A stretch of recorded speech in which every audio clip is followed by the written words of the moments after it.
Hello, good evening. Let me get the chat thing pulled up.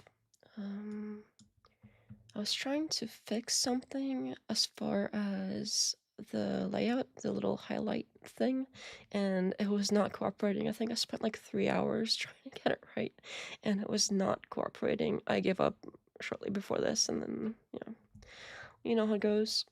So the chat highlight might look a little weird today. Speaking of, let me get that up. How do I do that? Oh yeah, I have buttons. Wonderful.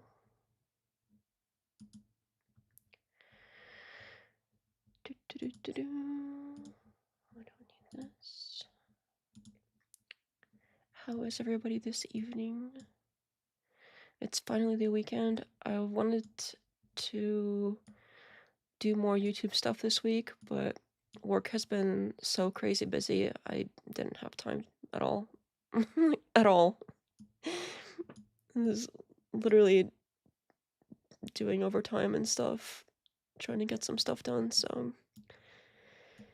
I haven't had time for basically hardly anything. I've had some time to like play around with the layout and get that updated, but as far as anything else, I have not been able to find any time this week. It's been not great.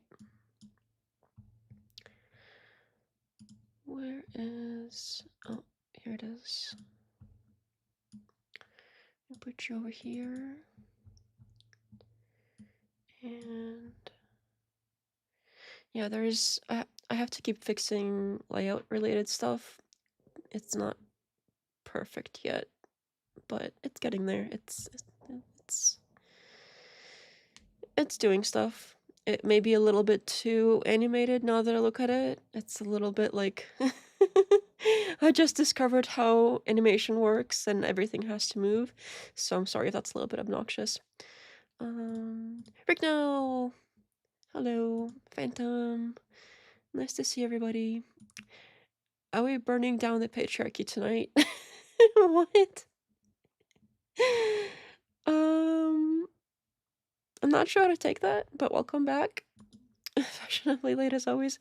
Yes, fashionably. We will call that fashionably. That's very fashionable. That is totally fashionably on purpose late. Not like I'm rushing or anything. Nothing like that. Sounds like hope. Hello, Naz. Welcome back. Tell you team lead YouTube is more important.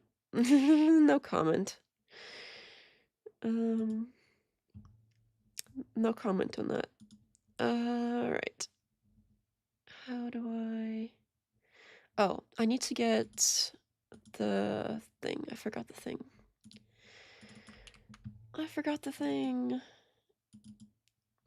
Yes, this is what I've been messing with, and it's broken, so, like, look at it. Look at it. It's weird. Let me see if I can move that a little bit at least. I don't know. Yeah, it's very broken. So in between all of the trying to make it work, this is like the middle ground that I had to revert to make it readable-ish and not, well, really broken looking. So this is like a work in progress with the highlight up here. The thing, yeah, anyway. Okay, let me pull up the thing. And there goes my voice. That was unpleasant. And my tummy's making rumblies that only hands can satisfy. Oh yeah, I gotta do the link stuff first, because if I forget to do the link stuff, I'm never gonna get it done. And then it's gonna be a bad time. We're gonna have a bad time. I think I can do this over here. Where'd it go? Oh, okay. I know what I'm doing. I know what it is I'm doing. Close enough.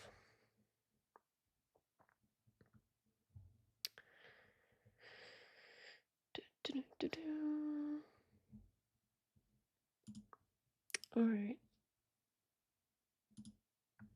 Let me do the link stuff. I gotta do the link thing. See, I guess this one won again. It's almost like it's some sort of signal for me to finish things. I know previously we have sometimes started debates and not finished them.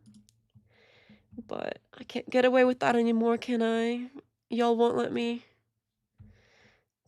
Can't abandon things halfway through. It's bullshit. Just kidding. Okay, let me just finish this up real quick. I gotta do the links and whatnot.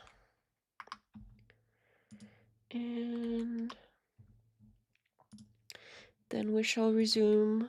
I think last time where we left off, it was something really weird was going on in the conversation. I think they were like talking about destiny, and I think we left off. Oh, my counter sits at 5. I think 5 is where we left off on the destiny count.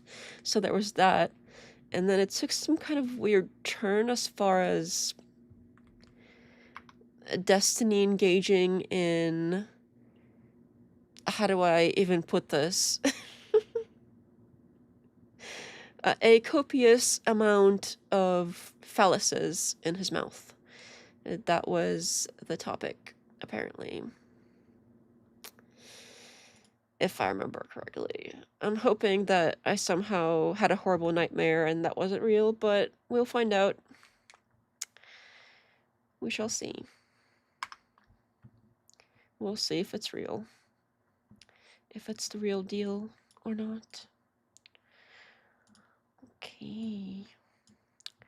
Alright. Okie dokie. Let me get this pulled up. And I think that looks okay. It's a little big.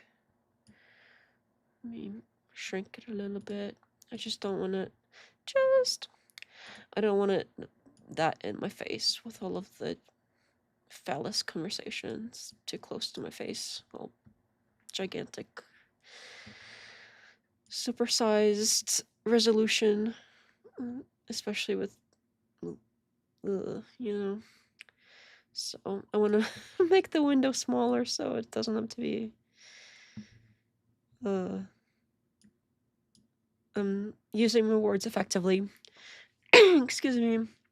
Using my words very effectively this evening. It's going well so far. Hopefully my voice is like survives this.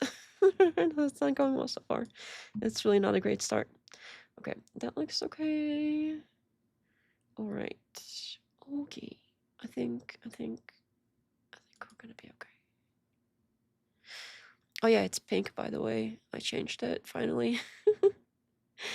I'm getting closer to a unified, like, pink take on, well, it's more like magenta, like a magenta take on the Persona theme. So I'm getting closer to that. It's still, there's still a few things that are not quite the way I like them, but progress has been made finally. And thank you to Phantom, by the way, for suggesting how to recolor the transition. This one. Yeah. Look how cool it is. It's pink. Yeah, so that transition, I basically just put it into my video editor and went into the color wheels and did like a wee-oo, and it went pink, so yeah.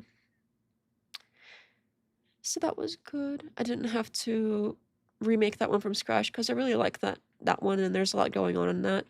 The stars, though, like these over here, not these, these like other stars, I also have some different colors for those too. So I have different variations for the star background, and I'm going to be probably using it in the regular videos as well if I need to put up graphics or something and I don't want the graphics to be taking up the whole screen. I'm going to probably use a similar star background.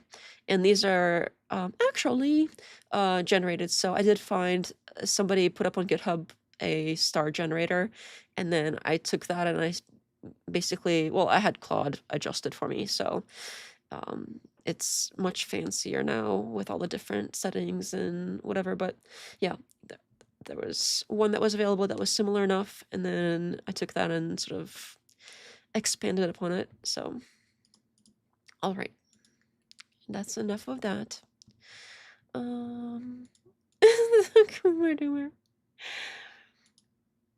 I don't believe in destiny. I believe we make our own path in life. Oh my goodness. Okay, well, that's, I don't know, that doesn't count for the count. So anybody that says destiny in the chat, it's still like the count has to be in the video. So I see you trying to cheat by adding the word to the count, but it's not gonna work. Not the wee-wees. Oh my goodness, you're right. I should have said wee-wees, but I said phalluses. It's not a great start. Can't even get my own words right. Realize the liberal Civil War stuff I was suggesting has a ton of meta conversations about community lore. Oh. I am not aware of community lore. Is it interesting, community lore? Very cool. Adding more production to her stream. Yeah, I've been trying. It's a work in progress for sure. Sorry, that was a bit technical. Nichiko, Wii U. What? What? Oh, the chat is broken. I was doing top chat. Hopefully I didn't miss anything. Sorry if I missed something. I keep switching it to live chat, and then every time I put it back, it says top chat again. Alright. I'm gonna use that when I explain my photo editing to people. Went into Lightroom. Oh, when I was, okay. Oh, the Wii U. Okay. Oh, I see what you mean. I thought you were, for a second there, I thought this might have been referring to the Wii Wii's, and I was confused why the Wii Wii's are now Wii U's or Wii U's, but it was referring to the Wii U's part, which is a separate. Okay, I'm gonna stop before this gets dangerous somehow. But yes, that would be best. That is the best way to explain anything. It is the most clear and precise way that you can use the English language. All right. So I think we were somewhere here. Let me go back maybe a few seconds so we're not completely right at where we left off, so we sort of get what they were talking about. I don't want to go to the beginning of the chapter because that's like 10 seconds more we have to listen to this. Oh, you know what? Fine, we'll do it. We'll just start the chapter since that's probably where the topic's changed. Otherwise, it might not make much sense. Stream and drama slap mostly. I'll have to try to pick something that doesn't require a ton of context. Oh, okay, I gotcha. Yeah, well, if you end up finding something, feel free to post it in the Discord and I'll look at it. There's no rush or anything. But thank you. Have a vote, and it may turn out that the majority of the country doesn't agree with you. But do you agree with me that... Okay, let's slow down a little bit because I'm still not quite sure what's going on here. Is that Andrew Wilson's studio? Oh, this is the trigonometry studio. The background, like the wood-looking brown background. I'm pretty sure this is trigonometry. Because it's their cups right there. 'Cause they have the red logo on their cups and then the red logo in the corner there. And their two heads on there. Yeah, I'm pretty sure that's... I'd assume he went to them. Yeah, this is... Yeah. I am basically 100% sure this is trigonometry studio. your morality cannot come from the majority, because if it does, all you're doing is doing the exact same thing. You're just saying, hey... Yeah, it's very. I don't know. I don't know if they've used the same studio for other stuff. The last time I've seen their stuff, it's been a while, so I presume this is whatever they use for interviews nowadays. The last one I remember looked bigger. This one looks more of a tighter corner. And they had like plants and stuff, I think. But that was years ago. Looks very 70s, does it? I don't know. It seems a little bit more antique than that. Or antique looking than that. With the single bulb up there. And I think that bookshelf is pretty cool. It's like a wheel. I don't know. I wonder if those are real books or if I heard people buy fake books for their backdrops for people who do interviews or podcasts or things like that, and they want to appear smart. They'll go and they'll buy like a thing which that is basically like one single connected thing, but it looks like individual books, and it will look like they're well read or something, but they're not real books. It's like a fake it's a bunch of fake book ends kind of on a thing, and it's not even books, it's not anything. It's like a paperweight basically, but it looks like books, which I don't know if they would do something like that. If they have people going to their studio, they might notice that and then that would be kind of cringe. So I wonder if they have real ones or if they just count on people not to mess with them. That's just kind of fake. If you want to look really smart, you comp the fake books in during post processing. Oh my goodness. That might, I don't know, I think it might be easier if it's something you use consistently to just get the fake ones that are physical. Can you imagine well, I don't know, I've seen some pretty cool tools now in DaVinci where you can do magic masking with the AI helping you do the masking, and it seems like that works pretty well. I haven't tried it myself. I'm not quite there yet as far as editing skill levels, but it might be easier now than it was a few years ago. So anyway, let's let them explain what's going on here with the phalluses or the wee-wees or whatever it is that they're talking about. Now the majority says there are no moral facts, or only moral facts come from the majority. Well, sure. If that was the case, then we could have slavery, and that would be moral simply because the majority said it was. And at one point it was, right? And those people believed in God way more than we do. Well, yes, they did. This is true, but the thing is like that's the idea of presentism. The whole world always believed in that. Just like the whole world usually didn't entertain things like race mixing, though they had no conceptualization of. Yeah, okay, I remember this now. I think last time towards the end, I sort of had something about how it can't be religion that got rid of slavery because they've had religion all along and it didn't help back then. But yeah, so if it's a constant, regardless of what's going on, then it can't be the cause of the disappearance of slavery. Then yeah, so yeah. I don't know if that's something that Wilson has ever claimed, but I know a lot of people do. Race, they thought of things in a tribal way, but they didn't do that either. Like that was one of the things. The United States always gets shit because in the 20s, 30s, 40s, especially heading into World War II, post World War I. Well, there was a lot of segregation with black people. Well, that was global though. That was global. Everyone was racist then. Like everybody. Sure.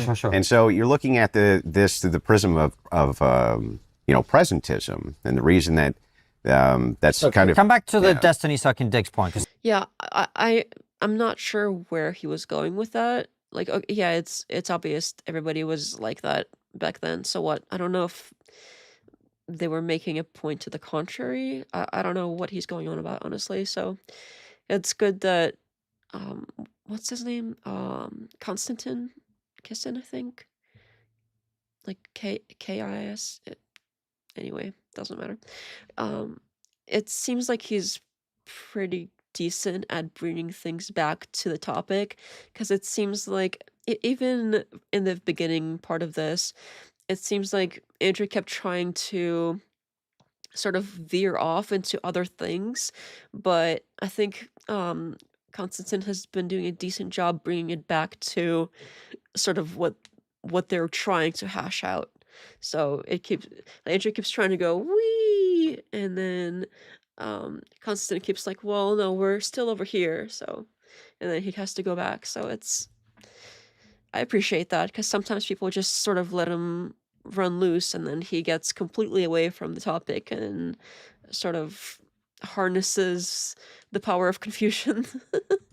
It's important, obviously, right? Why is it that you think he shouldn't suck dick? Because I said so. And if you're but that's fair enough, right? But then the question is, are you seeking to convert your philosophical view into political reality? Why shouldn't I? I suppose that's a fair question, actually. Yeah. Why shouldn't I? Well, I guess it's a question of what happens when the majority of the public. Well, okay. So this is the kind of answer when somebody says something like this, oh, well, why shouldn't I? It implies that, yes, I do want to.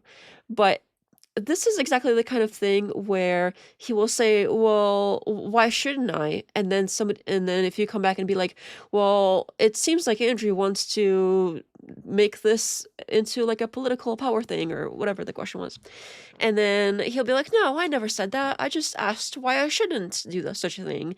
And then all of the little like Andrew Wilson parrots will climb out of the ground, and they'll perk up and be like, huh, huh, huh, huh, and they'll start doing the bird hands. And they'll be like, well, he really said, it was like a question, and he was like, well, why shouldn't I? But he never said that he wanted to. He never said that anybody should do anything. And then they climb back down into the ground until the next time that they get called upon. And this is a normal conversation where normal people are like, okay, well, why shouldn't I? The other person is gonna think like that means yes, and why shouldn't I? But it's like this kind of language that is constantly used as sort of like the escape hatch of anything that he actually, I don't know why I said actually, anything that he wants to take back at some point. So I know that in this case, it's not that big of a deal, but this is exactly the same thing with the whole, like, the should older men date younger women thing. It's exactly the same thing. And when he just has a regular conversation with people and people interpret a certain way, he can come back and be like, well, no, the regular human way of interpreting that conversation was wrong. I never said that. I never said they should, even though he literally said they should in certain situations. So yeah, I find it annoying. Like, I don't see a problem with talking like this if you don't come back later and try to use that as some sort of like hatchet with the way that you converse. So I find it annoying when they're doing that. Like, he specifically won't say like, oh yes, I do want to do that. He'll be like, oh well, why not? Why shouldn't I? Which okay, I'm not gonna repeat myself again. I apologize. It's just it's really annoying. What's the argument here, that because it was okay in the past, it should be okay now? Yeah, I don't know. I really don't know, because he won't say that he does want specific things. He's just saying, well, why shouldn't? And then he can sort of crawl out of any kind of uncomfortable situation or question in the future. So I don't know. There's really no answer there. Perhaps his point was that slavery was accepted because it was imposed on society. Perhaps he was going to reach that conclusion until he was interrupted. Circling back to his forced doctrine shtick. Oh, you know what? I don't know how well this is gonna look. Oh, it's got a white background. Damn it. Yeah, that doesn't work. I'm gonna have to fix that. I think you can have transparent ones, right? I'm gonna have to remove the background from that. That is obnoxious. Yeah, that's not gonna work. Okay, never mind. I have to revisit the just and the actuallys. He has one argument every debate with him ultimately reduces to that. That's actually pretty spot on. He wasn't saying it was imposed on society, though. He was saying that it was what the majority agreed with. I don't, I don't like white backgrounds. I don't. They should be clear. I don't see color. Vote for somebody who doesn't. Now we're agree just with your stuff. outsourcing our morality again to the populace. But see, there's laws that I don't agree with, right? And there's laws that don't exist that I think should exist. But I accept the majority of the country in which I live doesn't agree with me, and that is a kind of compromise we all have to make at some level, right? Because why do we have to make that compromise? Because we want to live in the society of other people who have different views. But right now we're moving into the right reduction, and so I guess maybe this is where. That was clearly a question that he's gonna ignore, obviously. I wanted to get to in the conversation. If there aren't any moral facts, and I just say because I said so, and you say, well, that's fair enough, right? Because that's all all of us are just doing because I said so, I guess. All of us are entitled to a view. Yeah, so I don't want democracy because I said so. Even if there are moral facts, how do you know that you know what they are? You know what I mean? Like, even if there is such a thing, which I tend to lean towards that's probably the case, we could be mistaken about what those are. And there are times where people disagree on what those facts are. So, I don't know, to claim that that is a thing and to claim that you know what that thing is pretty arrogant, in my opinion. I want facts. Like, you're basically dismissing the idea that you could possibly be wrong. Fascism because I said so. I want a new Hitler because I said so, right? Let's say that. If you can't point at that and say that that's wrong, right? There's some objective appeal to a standard for why that's really immoral and you shouldn't do it, then what happens is erosion. And the reason that erosion happens is because everything becomes permitted. So an example of this, I was told with gay marriage that it's no big deal. It's just like heterosexual people getting married. Oh, is this the slippery slope thing? Okay. I see where this is going. I don't think you can impose on society if the majority agrees. Yeah, yeah, you're right about that. Because you're not imposing then if they're already there.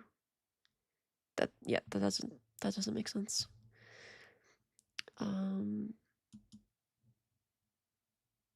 Andrew would say, let's just hypothetically say everyone else in the world agrees we can impose slavery. How would you prove them wrong? Yeah, I mean,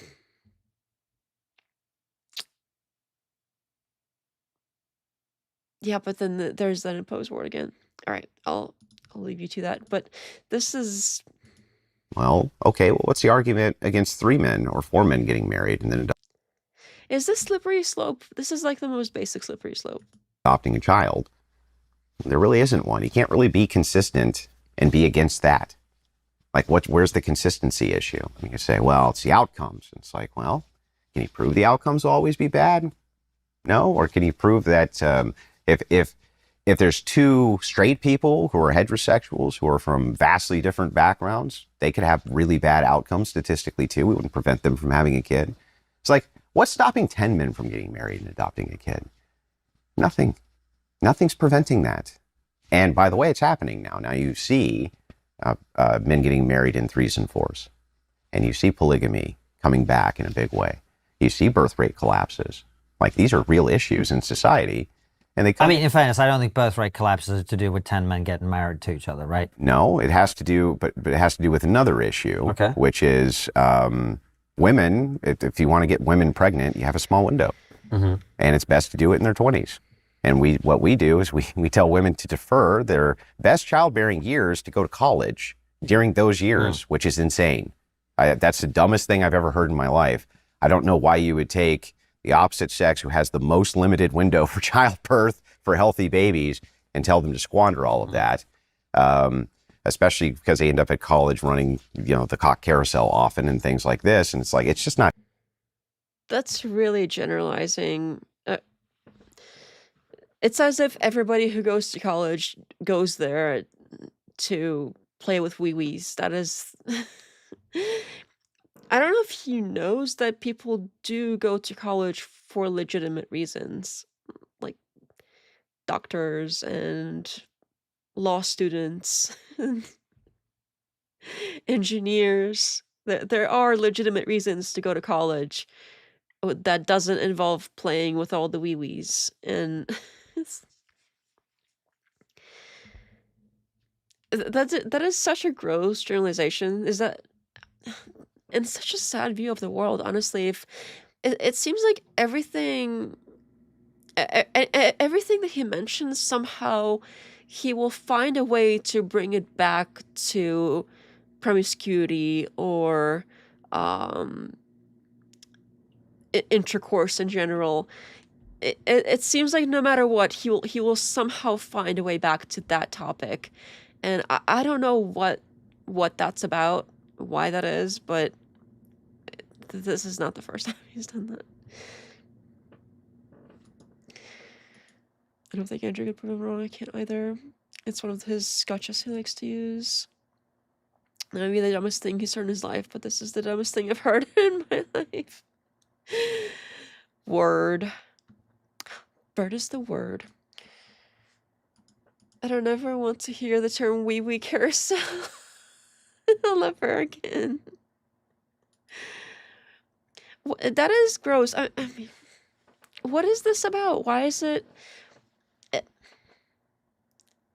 He's taking this concept of college and basically painting it as useless, and worse than that, not only as useless, but as basically damaging, as this like degenerate thing in itself, which that's not what that's for. I understand that there are party schools and some people do party a lot in college, but that's not inherently what college is about. Not good for society.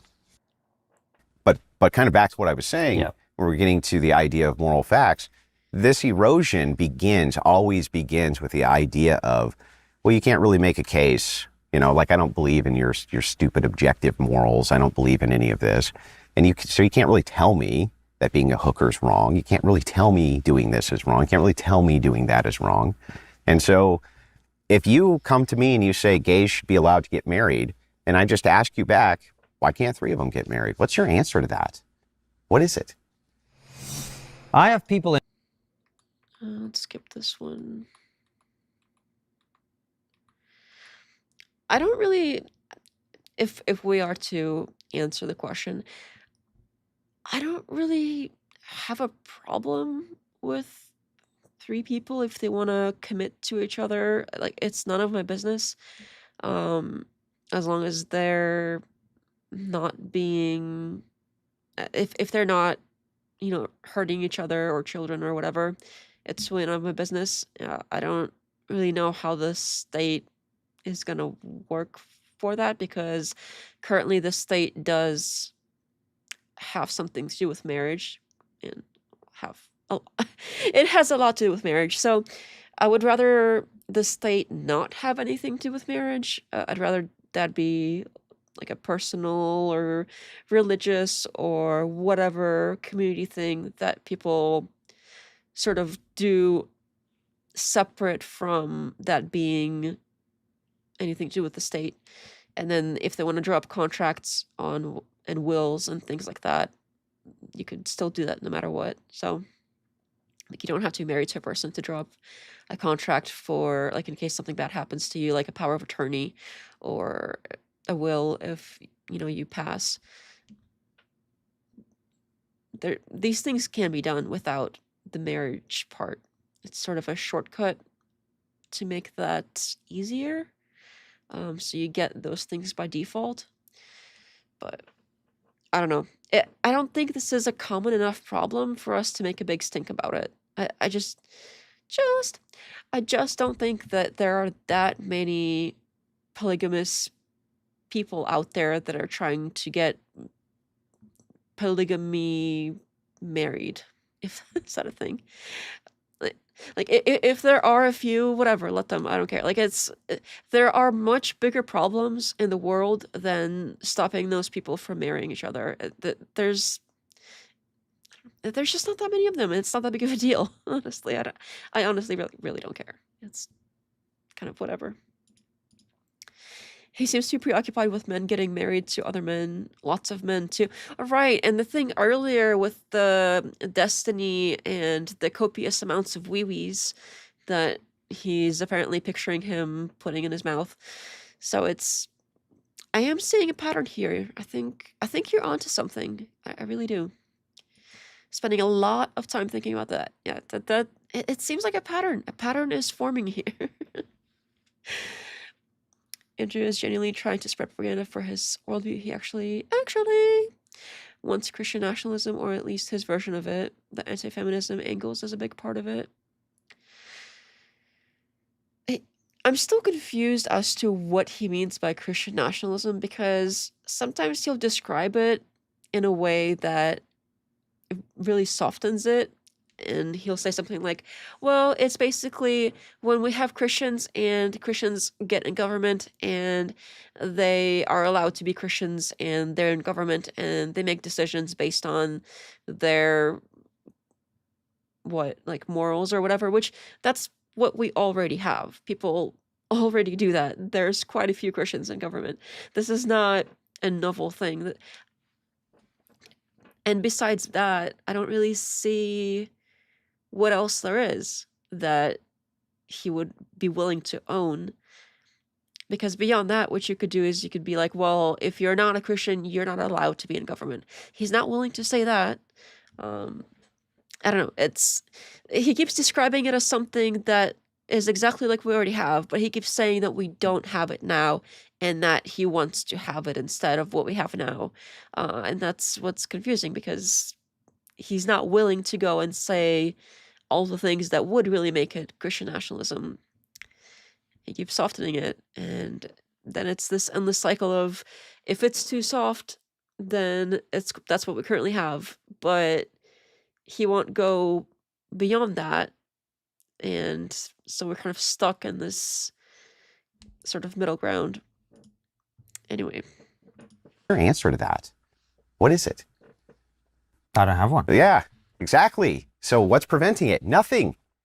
And so then it just you see society become more and more and more absurd over time. Why is it important? What happens when 3 gays get married? Well, individually, perhaps nothing, right? Like on an isolated, what happens when one Muslim gets imported to the UK? Nothing. Yeah, exactly. Well, it depends what he does, but yeah. Exactly. But now what happens when 50,000 of them get imported to the UK? I don't even know if there's that many of... I don't even know if there are that many gay men who want to get, throuple married. I don't know. I think we're going to have a hard time finding that many of them. Now something. And it's the same thing when it comes to the importance of moral character inside of a nation is the exact same way. Well, what happens, it doesn't matter. To clarify for me, Andrew, so when you have, we have, I think, 4 million Muslims in the UK, overwhelming majority are perfectly good people, but when you have a large Muslim population, what we've discovered is you have a smaller percentage of extremists and Islamists, right? What happens when gays get married? What is the Islamist version of homosexuality? Yeah, so what happens is, if you're going to say 3 men can get married, then you need to be able to say 1 man can marry 3 women. Why? Because tell me what argument could you possibly have against it if you allow one and not the other? What? I suppose if you start unpicking laws like that, you probably unpick most laws, right? Yeah. On that basis. It would erode the moral character of the very thing you're trying to preserve, which is your culture. But your whole culture is founded on Christian ethics. And so if you say, when you ask individually, what's wrong with 3 guys getting married? Maybe I could say, maybe the effect is so minimalistic, who cares, right? But that's not the point. The point is that if you let 3 men get married, then you have to let 1 man marry 3 women. Why wouldn't you? What would be the consistent argument between the two? That's a pain in the ass, man. Yeah. Having 3 wives. Maybe, but the thing is how would... just kidding. Yeah, how would polygamy... So what's your answer? I still don't really see a huge problem like, why is it like, oh well, if there's women involved, that's somehow so much worse than if it's only men. I don't know what's going to happen when he finds out that people currently already basically exist in a way that if they were to get married, it wouldn't change anything for how they live. There are people currently living in situations where they're basically living in the same house, doing everything as if they were, you know, one man and multiple women, or the other way around, or some mix of either. People already do this, so if they were also married on paper, I don't see how that would really change anything. They would still be doing what they're currently doing, living together and caring for their families and whatever it is that they do. Like, if them being married on paper still, I don't know what that would change. So I don't understand what difference that would make, honestly. I don't get it. I really don't. Like, okay, they won't have the paperwork. I'm really trying to think of something that would prevent, but it's like they're still gonna live the way they live. So, okay. Really showed them they can't have the paperwork. Like, all right. If one man gets married to multiple women, wouldn't that fix the low birth rate? I don't see how. I mean, if the problem is that it's the men that have the low sperm counts and low testosterone, and that single man somehow uniquely has a better sperm count than the other men that they would have otherwise ended up with, then yeah, I think there's a case for that, but it's a very specific case. Now, on the other hand, if they all got married to the man that had lower sperm counts than the ones that they would have ended up with otherwise, then it would lower the birth rate. Am I missing something? He swears the majority of the are polyamorous by default. I don't know if that's true. I think the majority of them are probably normal people, and maybe some larger than normal percentage of them are polyamorous. Maybe there's, like, if you're straight, I don't know what the percentage is, but if you're gay, maybe it's a little higher, but still not the majority. That seems excessive. Hello, re-examination. Welcome back. If Andrew's version of Christian nationalism excludes the ethnostatist, is at least an improvement in the political landscape, but he didn't when I gave him the opportunity. Poly is disgusting. Ways of society ought never recognize it formally or give it dignity. Okay, I mean, that's cool that you think that. I just think it's just none of my business. Like, I don't really see it that much, and if people are, like, living together, I don't know, it just doesn't really affect me. The difference is if they got married on paper, Andrew would find out about it, and that makes him feel icky. I mean, that is basically the same as this message here, how it's disgusting / icky. So if we recognize it formally, it would be icky. So, I mean, I get that. I find a lot of things icky as well. So I'm certainly not gonna throw shade on things being icky. I understand that icky is not something that's desirable, but in this case, it doesn't affect me at all. I hardly ever see these people, and if there's a few of them that somehow get the papers, it's like, okay. To all those questions, your answer is God said this is right, this is wrong, therefore that's how we know what's right and wrong, basically. Was that well, I would say something more important, which is that Christian ethics, even if you don't believe it, let's say, I'm not a Christian, I don't believe in any of that nonsense. What you should believe, though, is in outcomes. And the outcomes of Christian ethics, even on secular society, are the best outcomes. Okay. Earlier he was saying that if your morals somehow relate to outcomes, how that doesn't work. And he was throwing all of the shade on that. But now he doesn't even have a Christian ethics argument for Christian nationalism. He goes with, well, if you're atheist, it's like you still get the best outcomes. But literally like 20 minutes ago, if that, 10 minutes ago, he was talking about how if it's outcomes, that doesn't count, or that's not good enough somehow. And now it's, oh, you get all the good outcomes. So if that's the case I would make for why I think Christians should be in charge of basically everything, is that the outcomes are still going to be best for even the people who aren't Christians. Now, maybe they don't like that, but so what? I don't like their view either. And I think Christians should be in charge, and they have no objection because they have no moral facts. So who cares? They have no moral facts. Wait, they have no objection because they have no moral facts. But they do have an objection. So if they do have an objection, does that mean they have moral facts because those two are somehow connected? I don't think that's the case, but this is all over the place. It comes down to, like you said, at the very beginning of the conversation, we'll circle it all the way back. It comes down to who has the force. Well, it's going to be the ideology in charge who has the force. So is it going to be mine, or is it going to be yours? Is it going to be the commies? Who's it going to be? It's going to be the fourth doctrine. And that's what I think the state of actual world affairs and politics is now. It's like a race to the top. Who gets there first? I don't know if it's depressing. Like it's almost like may the best man win, right? May the best ideology win. I don't know if it's depressing. Do you not think all government is fundamentally, even in dictatorships, is about power sharing? What you're talking about is dominance by one group over everybody else, because we've got a better view, right?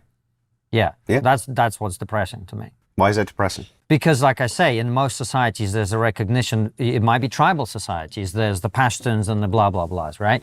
The countries that do well are the countries where those different interests are regulated through some kind of peacemaking mechanism at the level of politics. That's what politics is for, really, right? Whereas the country... It doesn't need to be exclusionary, though. Just because one particular ideology holds the brackets of most of the power doesn't mean that it has to be exclusive or that it can't in some way accommodate other sections of society. Well, how are you going to accommodate the population of San Francisco when you're in charge? Well, I mean, tell me, how would San Francisco die off if you stop letting gays get married there? It's not going to. I mean, that's all they do, from what I could tell when we were in San Francisco. They don't get married there. They just do a lot of gay shit there, right? But wait, so if you stop letting them, if nothing is going to change, then what does it matter if you let them or don't? Because if they're not getting married there anyway, what's the point of banning them from getting married if they're not doing it? That makes no sense. That's literally it completely makes no sense. What is he talking about? It always feels like he's so close to fully dehumanizing secularists. I don't know if he's... I mean, yeah, I think that's probably an accurate way of putting it. Because he does seem to sort of treat people who are secular as, oh, they don't even have morals. And it's one step away from somebody doesn't have morals to we can do whatever we want to them and they have to listen to us because they don't get a say now because they don't have morals, apparently. So I think that's a decent way of putting that. It matters because God, of course. Reasons. They're not. I didn't observe that directly. Yeah, but marriage is not the big thing in San Francisco. But you see what I'm saying, yeah, right? But I can point to because you would outlaw homosexuality. I'm guessing. Sure. Well, okay. I would outlaw homosexual marriage. But not But isn't homosexuality wrong also? Sure, it's immoral. So but why wouldn't you outlaw? You don't need to necessarily always place a law in against something which is immoral. It's not always conducive to the society to do that. That's fair. So, for instance, I would say for homosexuality, you're not going to jail. right? None of this type of thing. But there doesn't need to be any glorification, right? You're not going to get married. Nobody's going to bust in your bedroom and tell you what's what, right? But there's not going to be any rainbow flags in the White House either. There's not going to be any pro-gay government propaganda anywhere. Does that not Okay. I mean, I'm fine with not having rainbow flags on government buildings. I don't really think that's appropriate anyway. If we do have flags, it should be the American flag.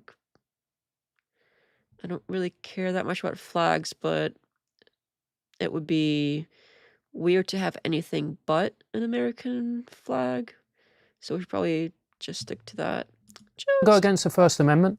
Well, I think that would be the most important aspect of the First Amendment, to say that the government's not going to propagandize towards one ideology or the other. Well, hang on a minute. If the government is not going to propagandize, and his problem is that the government does propaganda, but then his solution for how we need to basically get women into the home and out of the workforce and away from the colleges is propaganda. Like, that's literally his solution. Like, the government needs to come in and do propaganda to all the women. That's his thing. He said that on multiple things. I have clips of him saying this in some of the videos. This is not even like a one-time thing that he said. He has consistently said that his solution is the government needs to do propaganda that is pro-family. So if his problem is the government shouldn't be doing propaganda, but his solution is the government should do my propaganda, then it's not really the fact that there's government propaganda that's the problem. He wants the propaganda to be favoring him and not favoring the left, basically. So this is a straight up lie. Isn't that the whole point of secularism? The second they put the rainbow flags up on the White House. But What about but Christian? Yeah. What What about it? about it? Should that be in public communication? Well, so in this particular case, I do think it should be. Yes. Oh. But you just said the First Absolutely. Amendment is about not propaganda. Right. Well, his argument to me is, wouldn't it be against the First Amendment to outlaw rainbow flags? Right? And I say, no, that wouldn't be against the First Amendment. That would be more in line with So the wouldn't First it be Amendment. wouldn't it be compliant with the First Amendment to outline crucifixes? You wouldn't and crosses? necessarily need to even promote crosses or crucifixes. But what you could do is you could promote things like value structures. So let me give you an example of this. You're driving down the street, you look over to the right, and there's billboards. You've seen this a million times, right? Mm-hmm. Sure, we're gonna get into a story and everything, and we're gonna conveniently forget what we're talking about before. But yeah, I mean, if you want people to promote Christianity specifically, like as in the government, and either you have to get rid of the First Amendment if you think that the propaganda is against it, or you can't do it. So he would have to basically nullify the First Amendment somehow for this to work. I guess we can listen to where the story goes. We'll see if it actually comes back around to where, to answer any questions. That would be interesting. He never goes as far as to say women shouldn't work/vote. No, he does. He does do that. But he does want to impose limitations that would end up targeting women in that way. He does say that, though. I have multiple clips of him saying that women shouldn't be voting. That's a thing that he's been doing for years now. There's multiple clips from different debates where he says just that. And then over the years, when I suppose he kept getting called out for it or something, but he eventually started saying something like, well, I don't think women should vote, but I also don't think that anybody should vote. I don't think most people should vote in general. I don't think most men should vote either. But then his explanation for that is basically that the things that he will implement will still end up meaning that most women won't get to vote. So whether it's per household or per taxpayer or whatever, and the explanation for why these other solutions to this women voting problem are okay is because it means the thing that he would implement that is phrased differently would still in the end mean that women don't get to vote basically as much. There may be maybe like a few exceptions. So no, he does in fact straight up say it. Let's what if the billboards had things like family, right? Mom, and it showed a mommy and a daddy and the kids, right? Controversial. And yeah, exactly. And the push was towards the ideas of normalcy. The push was towards the idea of this is what we want to see in society. What if tax breaks went to married people, right? What if we drastically increase this to the point like this is already a thing. Am I crazy or is this not a... I think this is already a thing. I mean, you already get tax breaks for getting married. That's why some people do it. Like, I've heard so many times, oh, well, they get married for the tax breaks or whatever. You also get tax breaks for having kids. So, like, these are already things that we have.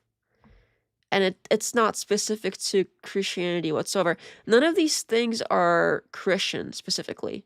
There's basically all the other religions and types of, I don't know, worldviews, as he loves to say.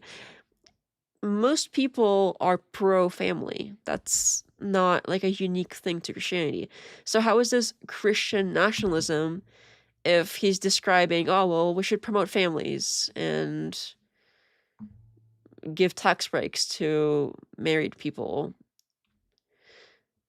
Well, it's either that or the government should stay out of marriage and that should be given to the churches. But I don't know, I guess in this case, he's pro-government being involved in the marriage thing.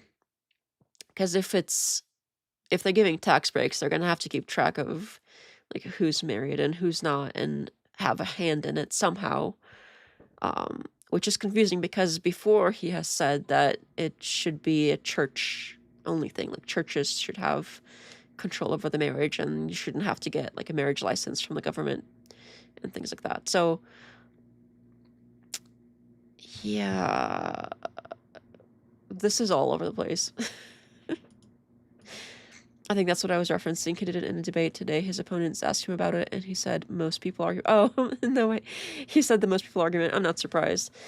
Over time, it seems like the bigger he got, the bigger of an audience he got, it seems like he has really softened that argument. But in his mind, the result is the same, no matter how he phrases it. So sometimes he will say it still, but then he will try to soften it.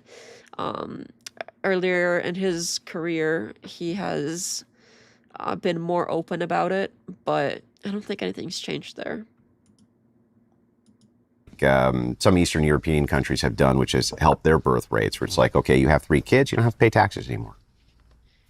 Awesome. Okay, like we already have tax breaks for kids. We could make those, like we could increase those. But again, how is that Christian specific? Because, again, there's all sorts of different worldviews that are pro-family and that would like to have tax breaks in general. Why don't we just, how about this? Instead of tax breaks for kids, we do tax breaks. How about no income tax? How about that? Sign me up for that. Yeah. You don't have to... But you don't have to be Christian to pursue that. You could be a sect.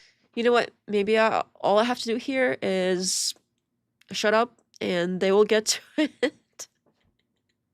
Secularist politician and promote all those things. Sure, but... Because honestly, there's a few points now that I've made that I've unpaused and they literally said basically the exact same thing.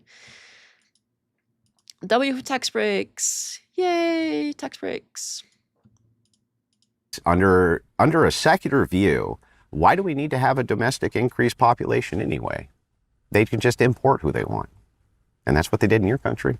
I mean, that's what they do in my country. I can give you lots of secular arguments for why having a bigger population is better and having more. Yeah, but why children not is import it? Why not import it? Because you get issues with integration, cultural compatibility. Unless you import so many of them that the original culture's replaced. Well, you don't know who you're importing. And also, you know, the argument for tradition, it's actually one of the interesting differences. I mean, we had Dr. David Starkey explain this to, I don't remember if it was on our show or not.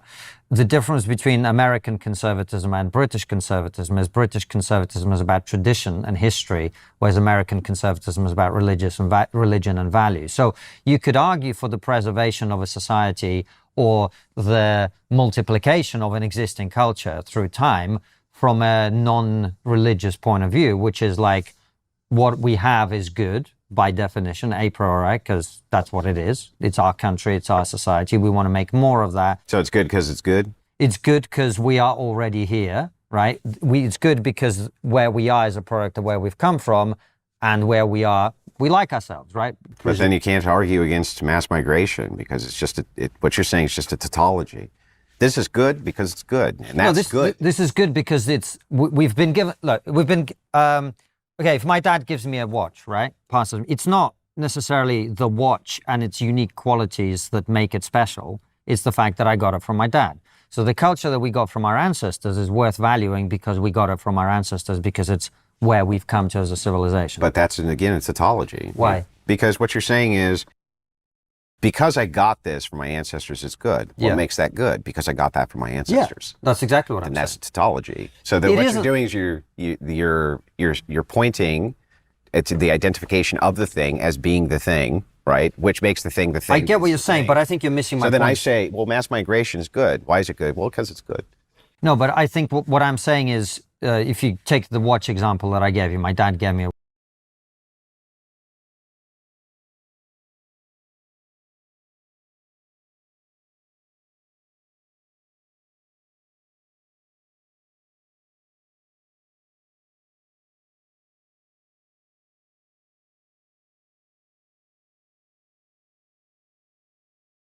watch, right? Yeah. There is a sentimental value to that. Why is that? Well, it's connected to the passing.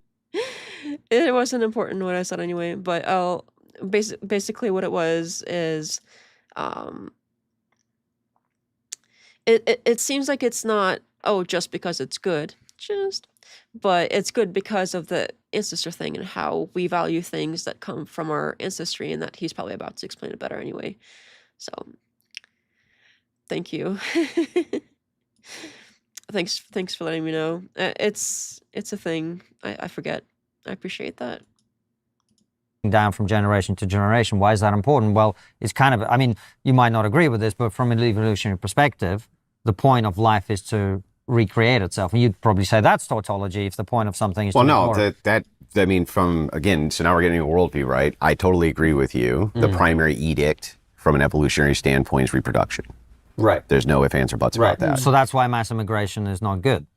Because you're not reproducing your culture, you're bringing in a foreign culture. Why can't you reproduce your culture with mass migration? Because it doesn't work in practice, clearly. Because people don't integrate. Let me give you the counter. Okay. Are the people that you're importing generally more or less traditional than you? Traditional to their tradition, yes. Okay. Do they usually, do their women get pregnant younger than your women? Yes. Well, then that seems like it's really good for reproduction. Of their culture, not of ours. Well, it's culture. If they don't, I think he got him there. Because it's good for the people whose culture it is, not for overall reproduction. Because if you try, I mean, I don't think I have to explain, like, he walked into it. When they integrate into our culture, they're not reproducing our culture. But you want to reproduce your genetics, right? But that's not his genetics either. It's their culture and their genetics. What is he really stepped in it here. I don't have anything to add. From an evolutionary perspective, sure. Why can't you do it with him? Because culture matters. Okay, right, and our culture's better. But you said the primary edict's reproduction, not reproduction of culture. No, but it's like saying you said the primary edict is reproduction, so why didn't you adopt kids? Well, no, I want to have my own kids. That's what I'm saying. But that would be reproduction. You reproducing your genes. Yes. You adopting kids, not you reproducing. Is not your reproducing, genes. just like mass immigration. But culture itself, the idea of it's an external. I'm really interested how he's gonna try to get out of this one, because he stepped right in it and he's still stuck in the mud like that. This one, I don't even know. This one's so straightforward and obvious. I don't understand how he's trying to argue himself out of it. He's not capable of just being like, oh well, you may be right. How about we pivot to this thing or whatever. He can never admit that somebody else is right and pivot. He has to pivot pretending he's right, or he has to keep trying to beat this super dead horse where he's still stepping in it. He's continuing to step in it. This is so weird. Andrew wanted to say of your culture because he's arguing against the idea of a genetical melting pot. There is not an evolutionary pressure to reproduce a culture. And that's a good point. But there is an evolutionary pressure to reproduce your own genes, not genes of some other imported people. So either way, he stepped in it. Lies like philosophical concept, or it's a concept of the mind. Yes. Right? You would agree with that? Sure. You're not reproducing that, you're reproducing your genes. That would be the evolutionary view. And so what the evolutionist progressives would say is like, this is the best way for you to reproduce your genes, because you can bring in a bunch of women who you can breed with younger, so they're going to have more of your children. But that isn't what's happening. You're important people. I have not heard that argument. I've heard the argument of there will overall be more people because these imported people reproduce more than we do. Not that we're gonna interbreed somehow. That's not usually the argument I hear. I don't know where he's heard this, if he has honestly heard this, or if he's like trying to use this as like an escape out of the mud that he stepped in, but that is not a common thing that people say. He was taking the opposing argument to lead Constantine to the conclusion someone taking that view would come to. He's tiptoeing around the nationalism. I don't know how YouTube is about that word, but that sort of snowy nationalism as well. I don't know about that. If he was taking the opposing argument, I don't know if that's the case. People who bring their own culture with their own family structure, and they're reproducing that culture. Look, I'm not arguing this, right? Of course, he's gonna be like, of course, okay. That I think maybe you were, yeah. I think that's probably, maybe that's what you meant by this, because that is a very common thing that happens. Is he will step in it, and then he will be like, well, I'm not arguing for that. I'm only showing you what someone else might say, or I'm showing you how your argument is stupid. So every time he steps in it, he can be like, oh, well, I don't really mean that. I'm only trying to show you via this cool method of stepping in it how it's really your idea that's bad. I'm 100,000% with you. Yeah. If I were in charge, if I was king of the UK tomorrow, monarch tomorrow, I would close the gates of immigration immediately and give Tommy Robinson a badge and be like, good job, man. You did the best you could with what you had. But the thing is like, I guess what I'm getting at, before we get into too many reductios, I'm just trying to point this out. Yeah. That what you're arguing, you see how what we just did is we took a fact and we're like vibing over it. But now I've introduced some philosophy to it. And so now... Wow. This is so cringe. Okay, this is what he literally just said this. So see what happened here. We took this fact and we were like vibing over it. There weren't really arguments. It was only feelings, bro. And then I came in and I brought in philosophy. we had this, like, you and I, we were down here with all this vibing and feelings and whatever, and then I stood up and I was like, bam, philosophy, intelligence, composure. Oh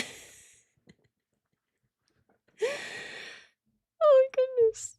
He's not, I can't, it's alright, no worries. Now I'm asking about the grounding.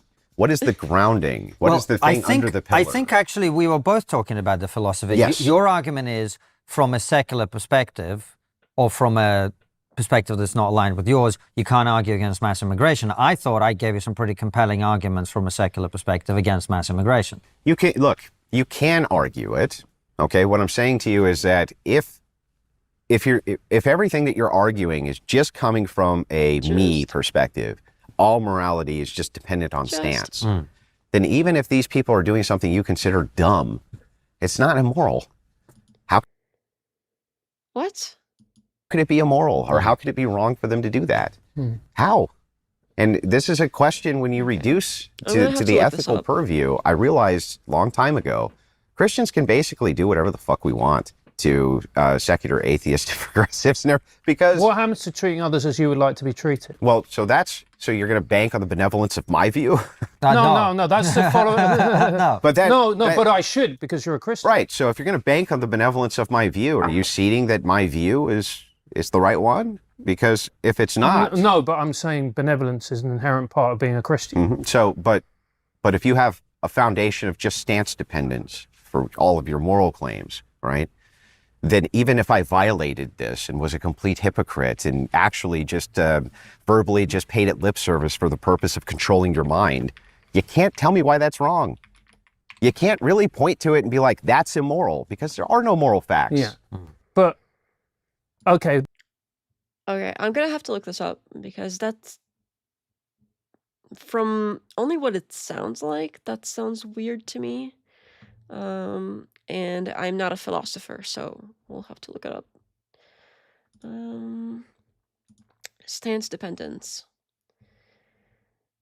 A claim is stance dependent if its truth depends on someone's mind, like an attitude, opinion, agreement, or perspective. If you were to take away the mind, the claim would have nothing to stand on.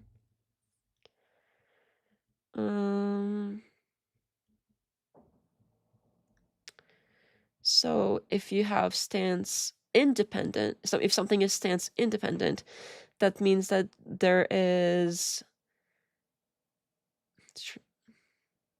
that something is true out there in the world, and it doesn't matter who's interpreting it or looking at it, but stance dependent is true because somebody or some group basically takes a stance, so has an opinion, I guess, about it. But it doesn't mean made up, as in, like, oh, it's worthless, there's no rules. It's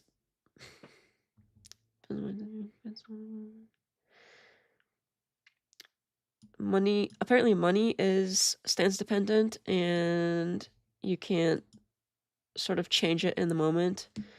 Language is stance dependent, and yeah, so the way he's using it is apparently like, oh, it's sort of made up, it's whatever, as if it doesn't exist or matter. But it seems like most things that are like not physical objects are probably stance dependent, from what this says anyway. I'm gonna have to look at this a little bit in a little bit more detail probably at some point, but it's apparently, yeah, I mean, he says, oh, stance dependent, and it's like, oh, well, that's pretend. That's imaginary stuff, and it doesn't matter, and that doesn't seem to be the case. Again, I'm gonna have to look more into this, but yeah, that's Hypocrisy, man. Internal critique. Internal critique.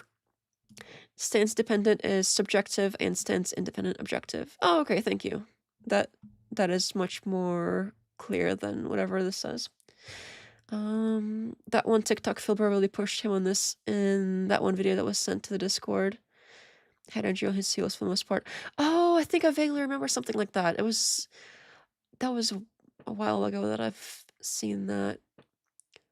I don't remember exactly how that conversation went, but I think now that you mention it, it's starting to sound familiar.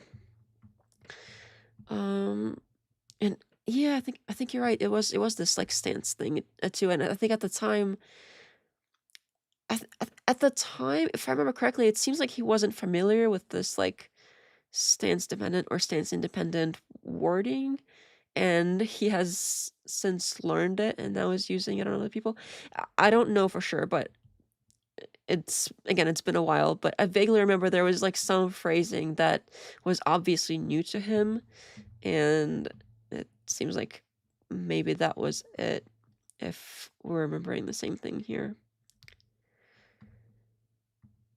Yeah, so I don't know why he's saying that like his view is somehow stance independent and all these other people are stance dependent. And again, if we take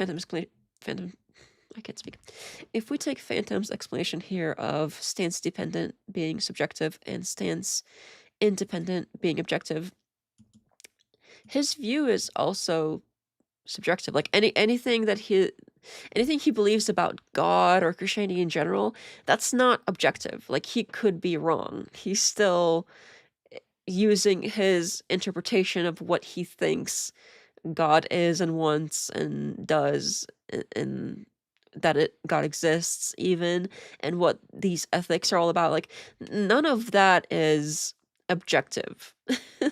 Like, him claiming it's objective doesn't make it so. So this is, again, I'm gonna have to dig deeper into this, but on face value, it doesn't seem to add up properly. Not necessarily energy uses stance dependence to critique moral grounding without God.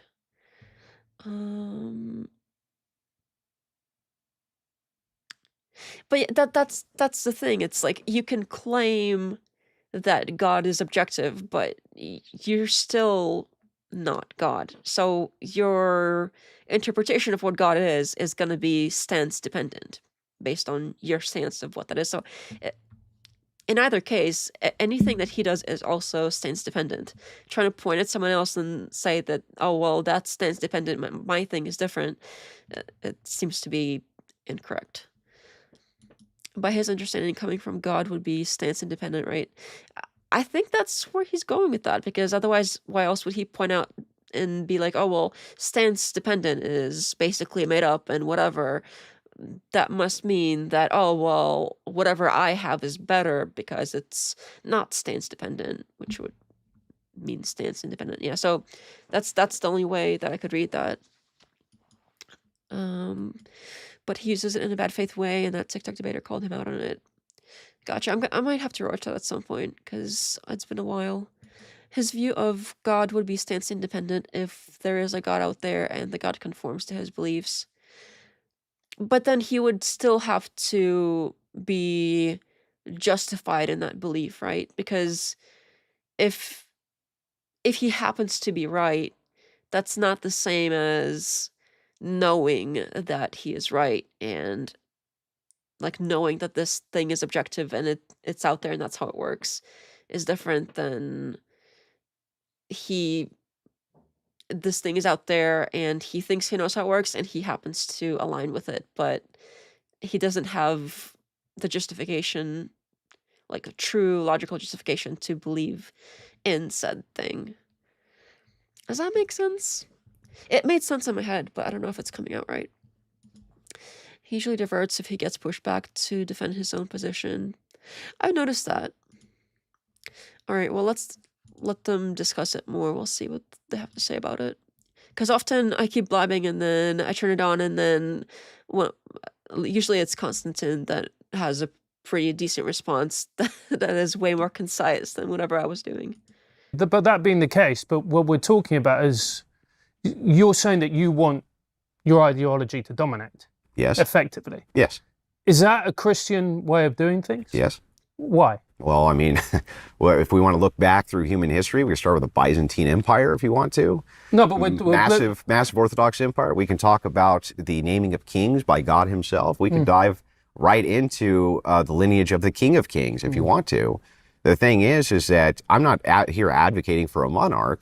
What I'm saying is that society is better off dominated by Christians than dominated by non-Christians. And if you can point to me a society where that's not true, I'm all ears. Yeah.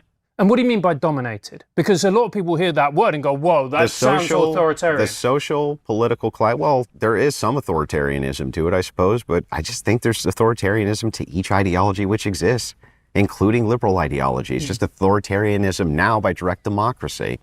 So it's like...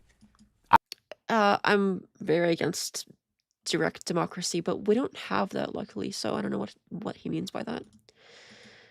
True, it wouldn't be knowledge without justification, but it would still be stance independent because the God that hypothetically exists conforms to his beliefs. Okay. I'm not as philosophically educated as you, I think, so we'll probably take your word for that.